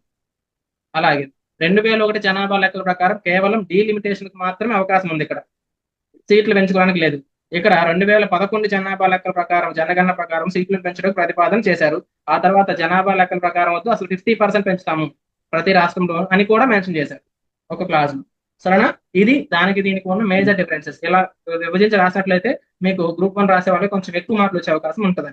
అలాగే మనకి డీలిమిటేషన్ మరియు సీట్లను పెంచడం మధ్య తేడా అండి. డీలిమిటేషన్ అంటే ఏంటి, సీట్లు పెరగడం అంటే ఏంటి? తేడా ఏంటంటే డీలిమిటేషన్ అంటే ఏంటి, బౌండరీస్ మార్చడం. సీట్లు అంటే నెంబర్ మార్చడం, అది మేజర్ తేడా అనమాట. చూడండి, డీలిమిటేషన్ ప్రధాన ఉద్దేశం ఏంటి, నియోజకవర్గాల మధ్య జనాభా సమతుల్యత తీసుకురావడం. ఒక నియోజకవర్గంలో జనాభా ఎక్కువగా ఉంది, ఇంకో దాంట్లో తక్కువగా ఉంది, జనాభాలో కొంత ఏరియా ఉన్న ప్రాంతం దీన్ని కలుపుతారు అన్నమాట. ఇప్పుడు సంఖ్య పెరగదు. ఈ జనాభా సమతుల్యత తీసుకురావడం దీని యొక్క ముఖ్యమైన ఉద్దేశం. కానీ ఇక్కడ ముఖ్యమైన ఉద్దేశం ఏంటి, జనాభాకు తగిన ప్రాతినిధ్యం కల్పించడం. జనాభా సంఖ్యకు తగ్గట్లుగా ఎంపీల సంఖ్య ఉండాలి, అలా ప్రాతినిధ్యం కలిగించడం అనమాట. ఇక్కడ చూడండి, ఇక్కడ సీట్లు ఏమైనా పెరుగుతాయి అంటే మారవు, పెరగవు, తగ్గవు, ఇక్కడ పెరుగుతాయి అన్నమాట. ఇక్కడ చూడండి, ఇది చాలా చాలా ఇంపార్టెంట్. డీలిమిటేషన్ గురించి మనకు తెలియజేస్తున్న ఆర్టికల్ ఏంటి, 82వ ఆర్టికల్ 82 అని. డీలిమిటేషన్ కమిషన్ ఏర్పాటు చేయాలని ఈ ఆర్టికల్ మనకు తెలియజేస్తుంది అనమాట. ఏ బౌండరీస్ ని ఎక్కడి వరకు మార్చాలి, ఎలా మార్చాలి, ఎన్నిగా మార్చాలి అనేది మొత్తం ఈ డీలిమిటేషన్ కమిషన్ నిర్ణయం తీసుకుంటుంది అనమాట. అలాగే ఈ రాజ్యాంగ సవరణ ద్వారా పార్లమెంట్ చేస్తుంది. దీనికి ఆర్టికల్ ఏంటి, 81 ఆర్టికల్. సీట్ల సంఖ్యను పెంచేదేమన్నా ఏ ప్రకారము, ఆర్టికల్ 81. దీనికి ఇప్పుడు అమెండ్మెంట్ చేయబోతున్నారు అనమాట. ఆర్టికల్ 81 మార్చిపోతున్నారు. సరేనా? ఈ ఆర్టికల్ 82 ప్రకారం ఏం చేస్తారు, డీలిమిటేషన్ కమిషన్ ఏర్పాటు చేస్తారు. దీనికి రాజ్యాంగ సవరణ అవసరం. ఆల్రెడీ దీని ప్రకారమే అంతకు ముందు చేశారు, ఇప్పుడు అలాగే చేస్తున్నారు. ఇప్పుడు ప్రతిపక్షం ఏం చేస్తుంది, డీలిమిటేషన్ కమిషన్ లో కొంచెం ఫ్రాడ్ జరుగుతుంది, వాళ్ళు ఉన్నారు ఇలా చెప్తుంది. కానీ ఇది తరతరాలకు వస్తుంది. ఇక్కడ మనం అపోజిషన్ కొంచెం వ్యతిరేకించవచ్చు. ఓకేనా? సో ఇక నెక్స్ట్, కేవలం నియోజకవర్గాల పరిధి మారుతుంది కానీ సంఖ్య మారదు. ఇక్కడ ఏం చేస్తుంది, ఎమ్మెల్యేలు కానీ ఎంపీ స్థానాల్లో మార్పు అనేది జరుగుతుంది. సరేనా? ఇక్కడ ప్రస్తుతం ఏం చేశారు చూడండి, ప్రస్తుతం డీలిమిటేషన్ బిల్లును ప్రవేశపెట్టారు. మనకి 131వ అమెండ్మెంట్ యాక్ట్ అనుబంధంగా ఈ డీలిమిటేషన్ యాక్ట్ బిల్లు కూడా ఉందన్నమాట. మా 131వ రాజ్యాంగ సవరణ బిల్లు ఈ సీట్ల సంఖ్యకు పెంపుదలకు సంబంధించిన బిల్లు ప్రవేశపెట్టారు. ఇలా 2 బిల్లులు, దీనికి డీలిమిటేషన్ ఏమో ఒక బిల్లు, సంఖ్య పెంచడానికి ఏమో ఒక బిల్లు పెంచడం జరిగింది అనమాట. అర్థమైందని మీకు? హలో, అవును సార్. ఉన్నారా? ఇప్పుడు ఈ డీలిమిటేషన్ గురించి ఇంకొంచెం డీటెయిల్ గా కొంచెం వివరంగా ఇది నోట్స్ రాస్తున్నాను, చెప్తాను చూడండి. 131వ రాజ్యాంగ సవరణ బిల్లుకు అనుమతి లభించిన తర్వాత ఆ పనిని క్షేత్ర స్థాయిలో, ఇది ఎప్పుడు చేయాలండి, ఇది డీలిమిటేషన్ కమిషన్ ఎప్పుడు పనిచేస్తుంది, అసలు సీట్లు పెంచాలి అని చెప్పేసి పార్లమెంట్ లో తీర్మానం చెయ్యాలి, ఒప్పుకోవాలి ఆ బిల్లు. అది ఒప్పుకుంటే డీలిమిటేషన్ కమిషన్ ఏర్పాటు అవుతుంది. అసలు ఒప్పుకోపోతే ఇంకా అది లేనట్టే డీలిమిటేషన్. అందుకే 131వ రాజ్యాంగ సవరణ బిల్లులో వ్యతిరేకించగానే దాన్ని అది ఓడిపోగానే వీగిపోగానే ఏం చేశారు, మిగతా 2 బిల్స్ ని ఆటోమేటిక్ గా డ్రాప్ చేశారు. ఎందుకని ఇది జరిగితేనే మిగతా 2 జరిగే అవకాశం ఉంది, లేకపోతే లేదు. సో అది జరిగిన తర్వాత ఆ డీలిమిటేషన్ ని క్షేత్రస్థాయిలో ఎవరు చేయాలి, ఎలా డీలిమిటేషన్ చేయాలి అనే అంశం కోసం ఈ బిల్లు ప్రవేశపెట్టారు. ఆర్టికల్ 82 ప్రకారం ఈ ప్రతి జనగణన తర్వాత ఒక డీలిమిటేషన్ కమిషన్ ను ఏర్పాటు చేస్తుంది. ఇది ఇప్పుడు కాదు, మనకు అంతకుముందు చూసాం. మనం 52లో ఒకసారి జరిగింది, 63లో ఒకసారి జరిగింది, 73లో ఒకసారి జరిగింది. అప్పుడు కూడా మనకి డీలిమిటేషన్ కమిషన్ ఏర్పాటు అయింది. ఓకేనా? ఇందులో సభ్యులు చూడండి, ఇది చాలా ఇంపార్టెంట్. ఒకరి చైర్మన్ ఉంటారండి. ఈ చైర్మన్ గా ఎవరు ఉంటారు? సుప్రీం కోర్టు రిటైర్డ్ న్యాయమూర్తి ఉంటారు. ప్రధాని ఓకేనా? రిటైర్డ్ న్యాయమూర్తి ఉంటాడు. ఈయన్ని ఎవరు అనుకుంటారు నియమిస్తారు? రాష్ట్రపతి నియమిస్తారు. గుర్తుపెట్టుకోండి, చాలా చాలా ఇంపార్టెంట్. ఓకేనా? ఎవరు నియమిస్తారు? రాష్ట్రపతి నియమిస్తారు. ఈయనకి సపోర్ట్ చేయడానికి ఇద్దరు ఎక్స్ అఫీషియో సభ్యులు ఉంటారు. వినిపిస్తుందండి? సిగ్నల్ కొంచెం ఇంటర్నెట్ అన్స్టేబుల్. వినిపిస్తుంది సార్. ఇద్దరు ఎక్స్ అఫీషియో సభ్యులు ఉంటారు. వాళ్ళు ఎవరెవరు? కేంద్ర ప్రధాన ఎన్నికల కమిషనర్, చీఫ్ ఎలక్షన్ కమిషనర్ అన్నమాట, సిఈసి అంటే. మళ్ళీ స్టేట్ లో ఉన్న ఎలక్షన్ కమిషనర్, అంటే స్టేట్ లో కదా మనకి ఈ విభజన జరగాల్సింది. సో కాబట్టి రాష్ట్ర ఎన్నికల కమిషనర్ ఉంటాడు, కేంద్ర అవును. ఎన్నికల కమిషనర్ ఉంటాడు. వీళ్ళిద్దరు ఎక్స్ అఫీషియో సభ్యులు అనమాట. వీళ్ళతో పాటు అసోసియేట్ సభ్యులు అని చెప్పేసి ఉంటారు. ఇప్పుడు ప్రతిపక్షం అడుగుతున్న వాదన ఏంటో చూడండి. ఇక్కడ ఏంటి? అసోసియేట్ సభ్యులుగా 10 మంది ఉండొచ్చు అని చెప్పేసి మనకి ఆర్టికల్ 82 చెప్తుందండి. ఈ 10 మంది ఎవరు? 5గురు ఏమన్నా ఆ రాష్ట్రంలో ఉన్న లోక్సభ సభ్యులు. ఓకేనా? 5గురు ఏమన్నా ఆ రాష్ట్రంలో ఉన్న ఎమ్మెల్యేలు. ఓకేనా? ఇంత బట్టికి బాగానే ఉంది కదా. ఇప్పుడు చూడండి, వీళ్ళని ఎవరు నియమిస్తారు?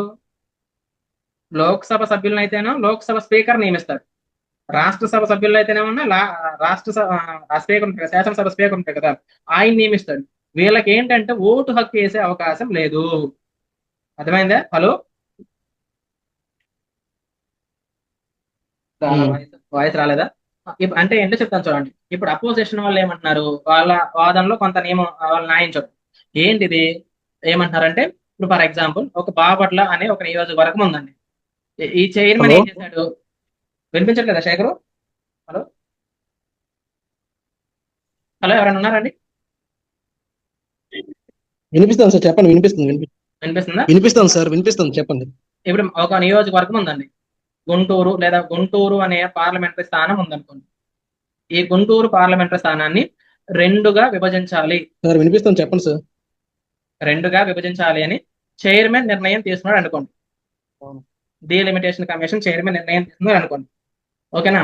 సో ఈ డీలిమిటేషన్ కమిషన్ చైర్మన్ రెండుగా విభజించారు కదా.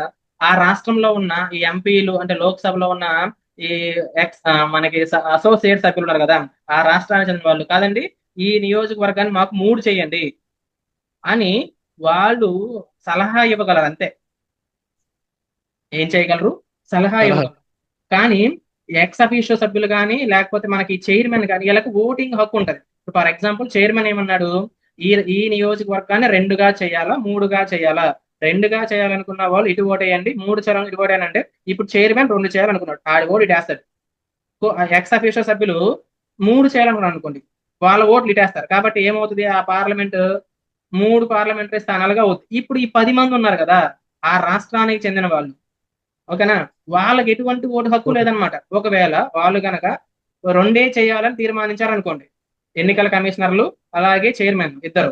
సో అప్పుడు ఏమైపోతుంది? అది 2 అయిపోతుంది. ఇప్పుడు వీళ్ళందరూ ఈ 10 మంది కలిసి మా రాష్ట్రాన్ని 3 చేయండి అంటే, ఈ నియోజకవర్గాన్ని 3 నియోజకవర్గాలుగా విభజించండి అనగా వీళ్ళకి ఓటు హక్కు ఉండదు. కేవలం ఇలా 3గా చేయండి అని వీళ్ళకి సలహా మాత్రమే ఇవ్వగలరు, కానీ ఓటు హక్కు లేదు. ఇలా చేయడం అనేది అన్యాయం. కాబట్టి వాళ్ళకు కూడా ఓటు హక్కు ఇవ్వాలని ప్రతిపక్షాలు కోరుతాయి అనమాట. కానీ ఇది గతంలో ఎప్పుడైనా మరి కాంగ్రెస్ గవర్నమెంట్ ఉన్నప్పుడు 1952లోను, 1963లోను, 1973లో కాంగ్రెస్ గవర్నమెంట్ ఉంది కదా. మరి అప్పుడు ఏదన్నా ప్రతిపక్షాలు ఇప్పుడు ప్రతిపక్షంలో ఉన్న కాంగ్రెస్ మరి అడుగుతున్నట్లుగా అప్పుడు మరి ఆ 10 మందికి ఏమైనా ఓటు హక్కు ఏమైనా ఇచ్చారా అంటే అప్పుడేం ఇవ్వాల. కానీ ఇప్పుడు మాత్రం ఇవ్వాలి. ఎందుకని? అప్పుడే వాళ్ళు అధికార పక్షంలో ఉన్నారు, ఇప్పుడేం ప్రతిపక్షంలో ఉన్నారన్నమాట. వాళ్ళు ఎడ్డిమంటే ఇది ఎడ్డిమన్నారు. అది అర్థమైందా? హలో. కానీ వీళ్ళలో కొంత న్యాయం ఉంది, అవునా కదా? ఆ 10 మందికి ఓటు హక్కు ఉండాలి. అలా ఉంటే, ఆ రాష్ట్ర సభ్యులు ఉంటే వాళ్ళు నిజంగా ప్రాతినిధ్యం చేసినట్లుగా అవుతుంది. కానీ ఇది కాన్స్టిట్యూషన్ లో ఉన్న రూల్ కాబట్టి దీన్ని రాష్ట్రాలు ఆ గతంలో ఆమోదించి చేసినాయి కాబట్టి ఇప్పుడు అడగడంలో అర్థం లేదు. దాన్ని అదే ప్యాటర్న్ కొనసాగించడమే, అంతకంటే ఇక వేరే మార్గం లేదు. ఓకేనా? ఇప్పుడు ఈ కమిషన్ ఏమేమి పనులు చేస్తుందో చూడండి. మనకి డీలిమిటేషన్ కమిషన్ ఒకటి ఏర్పాటు అవుతుంది అనుకున్నాం మనం. ఆర్టికల్ 82 ప్రకారం ఎస్సీ ఎస్టీ రిజర్వ్ స్థానాలు ఏవిగా గుర్తించాలో నిర్ణయించేది డీలిమిటేషన్ కమిటీకే.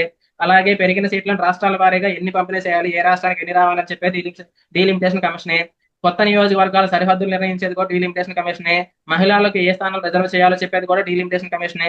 రొటేషన్ పద్ధతి ఉంటుందని కూడా చెప్పేది డీలిమిటేషన్ కమిషనే. రొటేషన్ పద్ధతిలో ఎప్పుడు ఏ స్థానం ఎవరికి రిజర్వ్ అవ్వాలో చెప్పేది కూడా డీలిమిటేషన్ కమిషనే. అదంతా ఆ ప్రాసెస్ అంతా అంటే గ్రౌండ్ లో దిగి పనిచేసేది మొత్తం డీలిమిటేషన్ కమిషన్ అండి. ఓకేనా? అలాగే ఇంకా చూద్దాం. 131వ రాజ్యాంగ సవరణ బిల్లు అనేది 81వ లోక్సభ ఆర్టికల్ 81కి అమైండ్ చేయబోతున్నారండి ఇప్పుడు. అలాగే దీని ప్రకారం ఏం చేయాలి, ఆర్టికల్ 117 కూడా అమైండ్ చేయాలి. ఈ రెండు ఆర్టికల్స్ బాగా గుర్తుపెట్టుకోండి. 81వ ఆర్టికల్ దేనికి సంబంధించింది, లోక్సభ సభ నిర్మాణం, లోక్సభలో ఎన్ని స్థానాలు ఉండాలని. మరి 170 దేనికి సంబంధించింది, అసెంబ్లీ నిర్మాణం. అసెంబ్లీలో ఎన్ని స్థానాలు ఉండాలి, మొన్న మీరు చెప్పారు కదా మనకి 175 కాస్త ఎన్ని అవుతున్నాయి అని చెప్పారు మీరు. హలో 252 ఎన్ని అవుతుందని చెప్పారు కదండి అసెంబ్లీ చెప్పారు కదా. సో కాబట్టి ఈ విధంగా అలా పెంచాలి, అసెంబ్లీ నిర్మాణం చేయాలంటే ఆర్టికల్ 170 అమెండ్ చేయాలన్నమాట. ఆర్టికల్ 170 రాష్ట్రాల యొక్క శాసనసభల గురించి తెలియజేస్తుంది. ఆర్టికల్ 81 లోక్సభ గురించి తెలియజేస్తుంది, లోక్సభ యొక్క స్థానాల గురించి. అలాగే జనాభా పెరుగుదలలో భారతదేశంలో కలిగిన మార్పులపై ఒక విశ్లేషణ అనమాట. ఇది నేను ఓన్ గా రాసుకున్నాను, ఒకసారి చూడండి. ఇప్పుడు నా విశ్లేషణ మీరు ఇలా పాయింట్ వైజ్ రాస్తే బాగుంటుంది. ఇక్కడ చూడండి, ఒక ప్రజాస్వామ్య దేశంలో ఒక వ్యక్తి ఒక ఓటు ఒక విలువ, అంటే ఒక వ్యక్తికి ఒక ఓటు ఒకే విలువ ఉంది. అంటే 1 person 1 vote 1 value అనేది ప్రాథమిక సూత్రం అనమాట. ఉత్తరాంధ్ర వాళ్ళకి ఆదాయం తక్కువగా ఉంది, జనాభా ఎక్కువ ఉంది కాబట్టి అక్కడ ఒక విలువ. దక్షిణాంధ్ర వాళ్ళకి ఆదాయం ఎక్కువగా ఉంది, జనాభా తక్కువ ఉంది కాబట్టి ఒక విలువ కనుక అలా ఉంటే అది రాజ్యాంగం యొక్క ప్రాథమిక సూత్రానికి విరుద్ధం. అర్థమైందా? చూడండి, అలా చెప్తున్న ఆర్టికల్ ఏంటి మనకి, ఆర్టికల్ 326. సదరన్ స్టేట్స్ లో ఉన్నాం కాబట్టి మనం నష్టపోతున్నాం కాబట్టి మన రాష్ట్రానికి న్యాయం చేయమని అడగొచ్చు మనం, కానీ కాన్స్టిట్యూషన్ ప్రకారం అడగాలి. ఇప్పుడు చూడండి 326 ఆర్టికల్ ఏం చెప్తుంది, భారతదేశ సార్వత్రిక వయోజన ఓటు హక్కు గురించి తెలుపుతుంది. ప్రతి పౌరునికి సమానంగా ఓటు వేసే హక్కుని ఇది కల్పిస్తుంది, ఒక ఓటుకి సమాన విలువ ఉంది. అలాగే ఆర్టికల్ 81 ఏం చెప్తుంది మనకి, లోక్సభ స్థానాల కేటాయింపు గురించి తెలియజేస్తుంది. దీని ప్రకారం ప్రతి రాష్ట్రానికి కేటాయించే సీట్ల సంఖ్య, జాగ్రత్తగా ఉంది, సీట్ల సంఖ్య మరియు ఆ రాష్ట్ర జనాభా మధ్య నిష్పత్తి దేశవ్యాప్తంగా సాధ్యమైనంత వరకు ఒకే విధంగా ఉండేలాగా చూడాలి. ఇక్కడ మీకు అర్థమైందా? ఇక్కడ రాజస్థాన్ లోనేమో ఒక ఎంపీ స్థానానికి 30 లక్షల మంది జనాభా ఉండి, తమిళనాడు ఆంధ్రాలో ఒక ఎంపీ స్థానానికి 18 లక్షల జనాభా ఉంటే ఇక్కడ నిష్పత్తి 1:30 ఉండి, ఇక్కడ 1:18 ఉంటే ఇక్కడ దాదాపుగా ఆ నిష్పత్తి రెట్టింపు ఉంటే, అంటే ఇక్కడ 2 వ్యక్తులు ఇక్కడ ఒక వ్యక్తితో సమానం. అర్థమైందండి? హలో, అప్పుడు ఒక వ్యక్తికి ఒక ఓటు అనే విలువ ఇక్కడ వర్తిస్తుందా? వర్తించదు కదండి. ఇది కాన్స్టిట్యూషన్ యొక్క ఆత్మకి ఇది ద్రోహం చేయడం అనమాట, దాన్ని గుర్తుపెట్టుకోండి. సో ఇది మోరల్ గా చూస్తే ఇది తప్పండి. కానీ మనం ఎందుకు ఇలా జనాభా తగ్గించుకున్నాము, వాళ్ళు ఎందుకని తగ్గించుకోలేదంటే మనం అదే యూనియన్ గవర్నమెంట్ ఇచ్చిన రూల్స్ ప్రకారం కుటుంబ నియంత్రణ పాటించాం, వాళ్ళు పాటించాల. ఇర్రెగ్యులారిటీ ఉన్న వాళ్ళకి అంటే ఒక సిస్టమ్ పెట్టారు, ఆ సిస్టమ్ ని పాటించిన వాడికి శిక్ష వేసి పాటించని వాడికి ఏమన్నా ప్రైజ్ ఇస్తే ఎలా దారుణంగా ఉంటది, అవునా?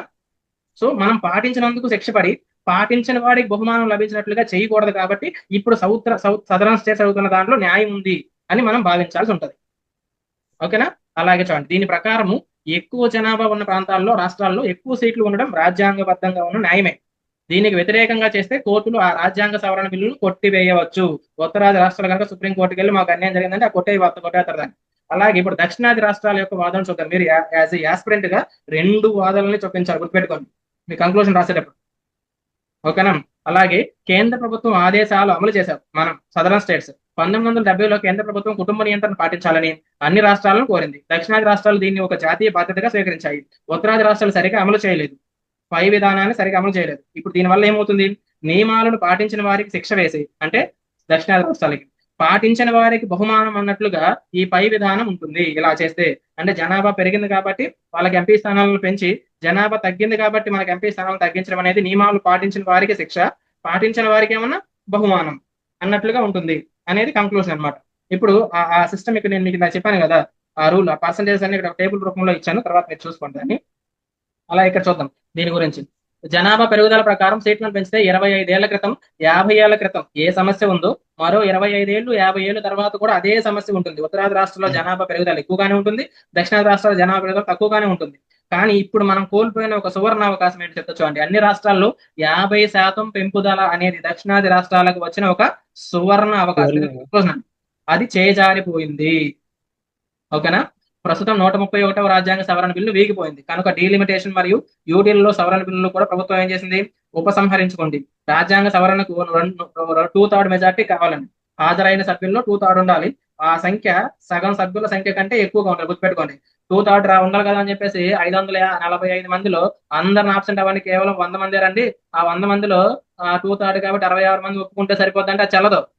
ఎందుకు? ఇప్పుడు ఇక్కడ వచ్చిన సంఖ్య అనేది సగం మంది కంటే ఎక్కువగా ఉండాలి, ఆ 2/3 అనేది. సో ఇప్పుడు ఏమైందో చూద్దాం మనం. ప్రస్తుతం మనకి ఇందాక మన ఉదయం నేను గ్రూప్ లో మనకు మెసేజ్ చూసానండి, అందులో ఈ నెంబర్ తప్పు ఉంది. నేను మళ్ళీ క్రాస్ చెక్ చేశాను, జాగ్రత్త ఒకసారి కరెక్ట్ గా కరెక్ట్ చేసుకోండి. హాజరైన సభ్యులు ఎంత అండి? 529 మంది అండి నిన్న. ఓకేనా? కావాల్సిన సంఖ్య ఎంత అండి? 352 మంది కావాలి, ఎందుకంటే దీంట్లో 2/3 మెజార్టీ అంటే. ఎన్ని వచ్చినాయండి అనుకూలంగా? 293 ఓట్లు అనుకూలంగా వచ్చినాయండి. సో ఇంకెన్ని కావాలి? 56 ఈ ఒక 2 58 ఓట్లు తేడా. 59 సారీ 59 ఓట్ల దూరంలో ఆగిపోయింది. వ్యతిరేకంగా ఎన్ని వచ్చినాయి? 230 వచ్చినాయి. సో 2/3 మెజార్టీ రావాలంటే 352 రావాలి. సో కాబట్టి ఇక్కడ ఆ మెజార్టీ రాలేదు కాబట్టి ఇప్పుడు ఈ బిల్ అనేది వేగిపోవడము జరిగినది. ఓకేనా? Hello, okay sir. ఇక్కడ ఒక విశ్లేషణ రాశాను చూడండి. ఇది ఏంటంటే 2 రాష్ట్రాలకు రాజస్థాన్ తీస్తున్నాను. ఎంపీ సీట్స్ దాదాపు 30 లక్షల మందికి ప్రాతినిధ్యం వహిస్తున్నాడు ఒక ఎంపీ, ప్రతి ఎంపీ. తమిళనాడులో ప్రతి ఎంపీ 18 లక్షల మందికి ప్రాతినిధ్యం వహిస్తున్నాడు. ఉత్తరాది రాష్ట్రాల పాయింట్ ఆఫ్ వ్యూ చూద్దాం. అక్కడ ఒక ఎంపీ దాదాపు 30 లక్షల మంది సమస్యలపై దృష్టి ఉంచాల్సి ఉంటుంది. ఇది దక్షిణాదితో పోలిస్తే చాలా కష్టం. 30 లక్షల మంది అంటే ఓటు విలువ చూడండి. అక్కడ ఓటు విలువ ఏంటి? రాజస్థాన్లో ఉన్న ఓటర్ కంటే తమిళనాడులో ఓటరు తమ ఎంపీని ప్రభావితం చేసే సామర్థ్యం ఎక్కువగా ఉంటుంది. ఎందుకని ఇక్కడ ఉందే ఎంతమంది? 18 లక్షల మంది. ప్రతి వ్యక్తి ఇంపార్టెంట్. అక్కడ 30 లక్షల మంది ఉన్నారు కాబట్టి ఇక్కడ ఓటర్ల ప్రభావం తక్కువ, ఇక్కడ ప్రభావం ఎక్కువ అన్నమాట. సామర్థ్యం ఎక్కువగా ఉంటుంది. ఓటు విలువలో వ్యత్యాసం ఉంది. ఇక్కడ ఓటు విలువ ఇద్దరు వ్యక్తుల్ని ఇక్కడ ఒక వ్యక్తితో సమానంగా ఉందన్నమాట. వారికి కూడా తక్కువ మందిని ఒక ఎంపీగా ఉండాలి రాజస్థాన్ లో కూడా. దాన్ని మనం పొలిటికల్ ఈక్వాలిటీ అంటాం. కానీ దక్షిణాది రాష్ట్రాల పాయింట్ ఆఫ్ వ్యూ కూడా ఒకసారి చూద్దాం మనం. జనాభా నియంత్రణ చేయడం వలన సీట్లను కోల్పోవడం అనేది అన్యాయం. ఎందుకని? జనాభా నియంత్రణ చేసిన వారికి పనిష్మెంట్ ఇవ్వకూడదు. ఒకవేళ ఉత్తరప్రదేశ్, బీహార్, రాజస్థాన్, మహారాష్ట్ర వంటి రాష్ట్రాల్లో 50% కంటే ఎక్కువ సీట్లు వస్తే కేంద్ర ప్రభుత్వం ఏర్పడాలంటే ఇవి సరిపోతాయి. ఎందుకంటే జనాభా ఎక్కువ ఉంది కాబట్టి ఆ రాష్ట్రాల యొక్క సీట్లను కలిపి సగం కంటే ఎక్కువైపోతాయి, గవర్నమెంట్ ఫామ్ అయిపోతాయి. అప్పుడు ఏమవుద్ది? దక్షిణాది రాష్ట్రాల వారికి అవసరాలు, సంస్కృతి, అభివృద్ధిపై కేంద్రం దృష్టి పెట్టకపోవచ్చు. ఇది సమాఖ్య వ్యవస్థకు తూట్లు పడవడమే. అంతేకాకుండా దక్షిణాది రాష్ట్రాలు దేశ జీడిపిలో అత్యంత వాటాను సమకూరుస్తున్నాయి. వీటి డబ్బును ఉత్తరాది రాష్ట్రాలకు దోచిపెట్టే ప్రమాదం ఉంది. సో ఇది కంక్లూషన్ ఇంకా రాయాలండి. నేను దీంట్లో ఇంకా కొన్ని అంశాలు ఊహించాను, కానీ అది చేయడానికి టైం కుదరలేదు. ఇప్పుడు మీరు చెప్పండి. యాక్చువల్ గా మనకి ఇప్పటికీ అవినీతి అనేది 345 మంది ఎంపీలు ఉన్నప్పుడు అవినీతి అనేది భారతదేశంలో అత్యధిక స్థాయిలో ఉంది. ఇప్పుడు వాళ్ళు కనుక 800 మంది అయితే ఇంకా దోచుకోవడం ఎక్కువైపోతుంటారా? ఆ కోణంలో ఆలోచించద్దాం మనం. హలో, అవును సార్. సో ఆ ఆస్పెక్ట్ లో కూడా ఒకసారి ఆలోచించి దాని మీద కూడా ఒక రీసెర్చ్ చేయాల్సి ఉంది. సో అందుకని కొంత గ్యాప్ వచ్చాను దీనికి. సో దీని మీద మీ అభిప్రాయాలు చెప్పండి, ఏమైనా డౌట్లు ఏమైనా ఉంటే.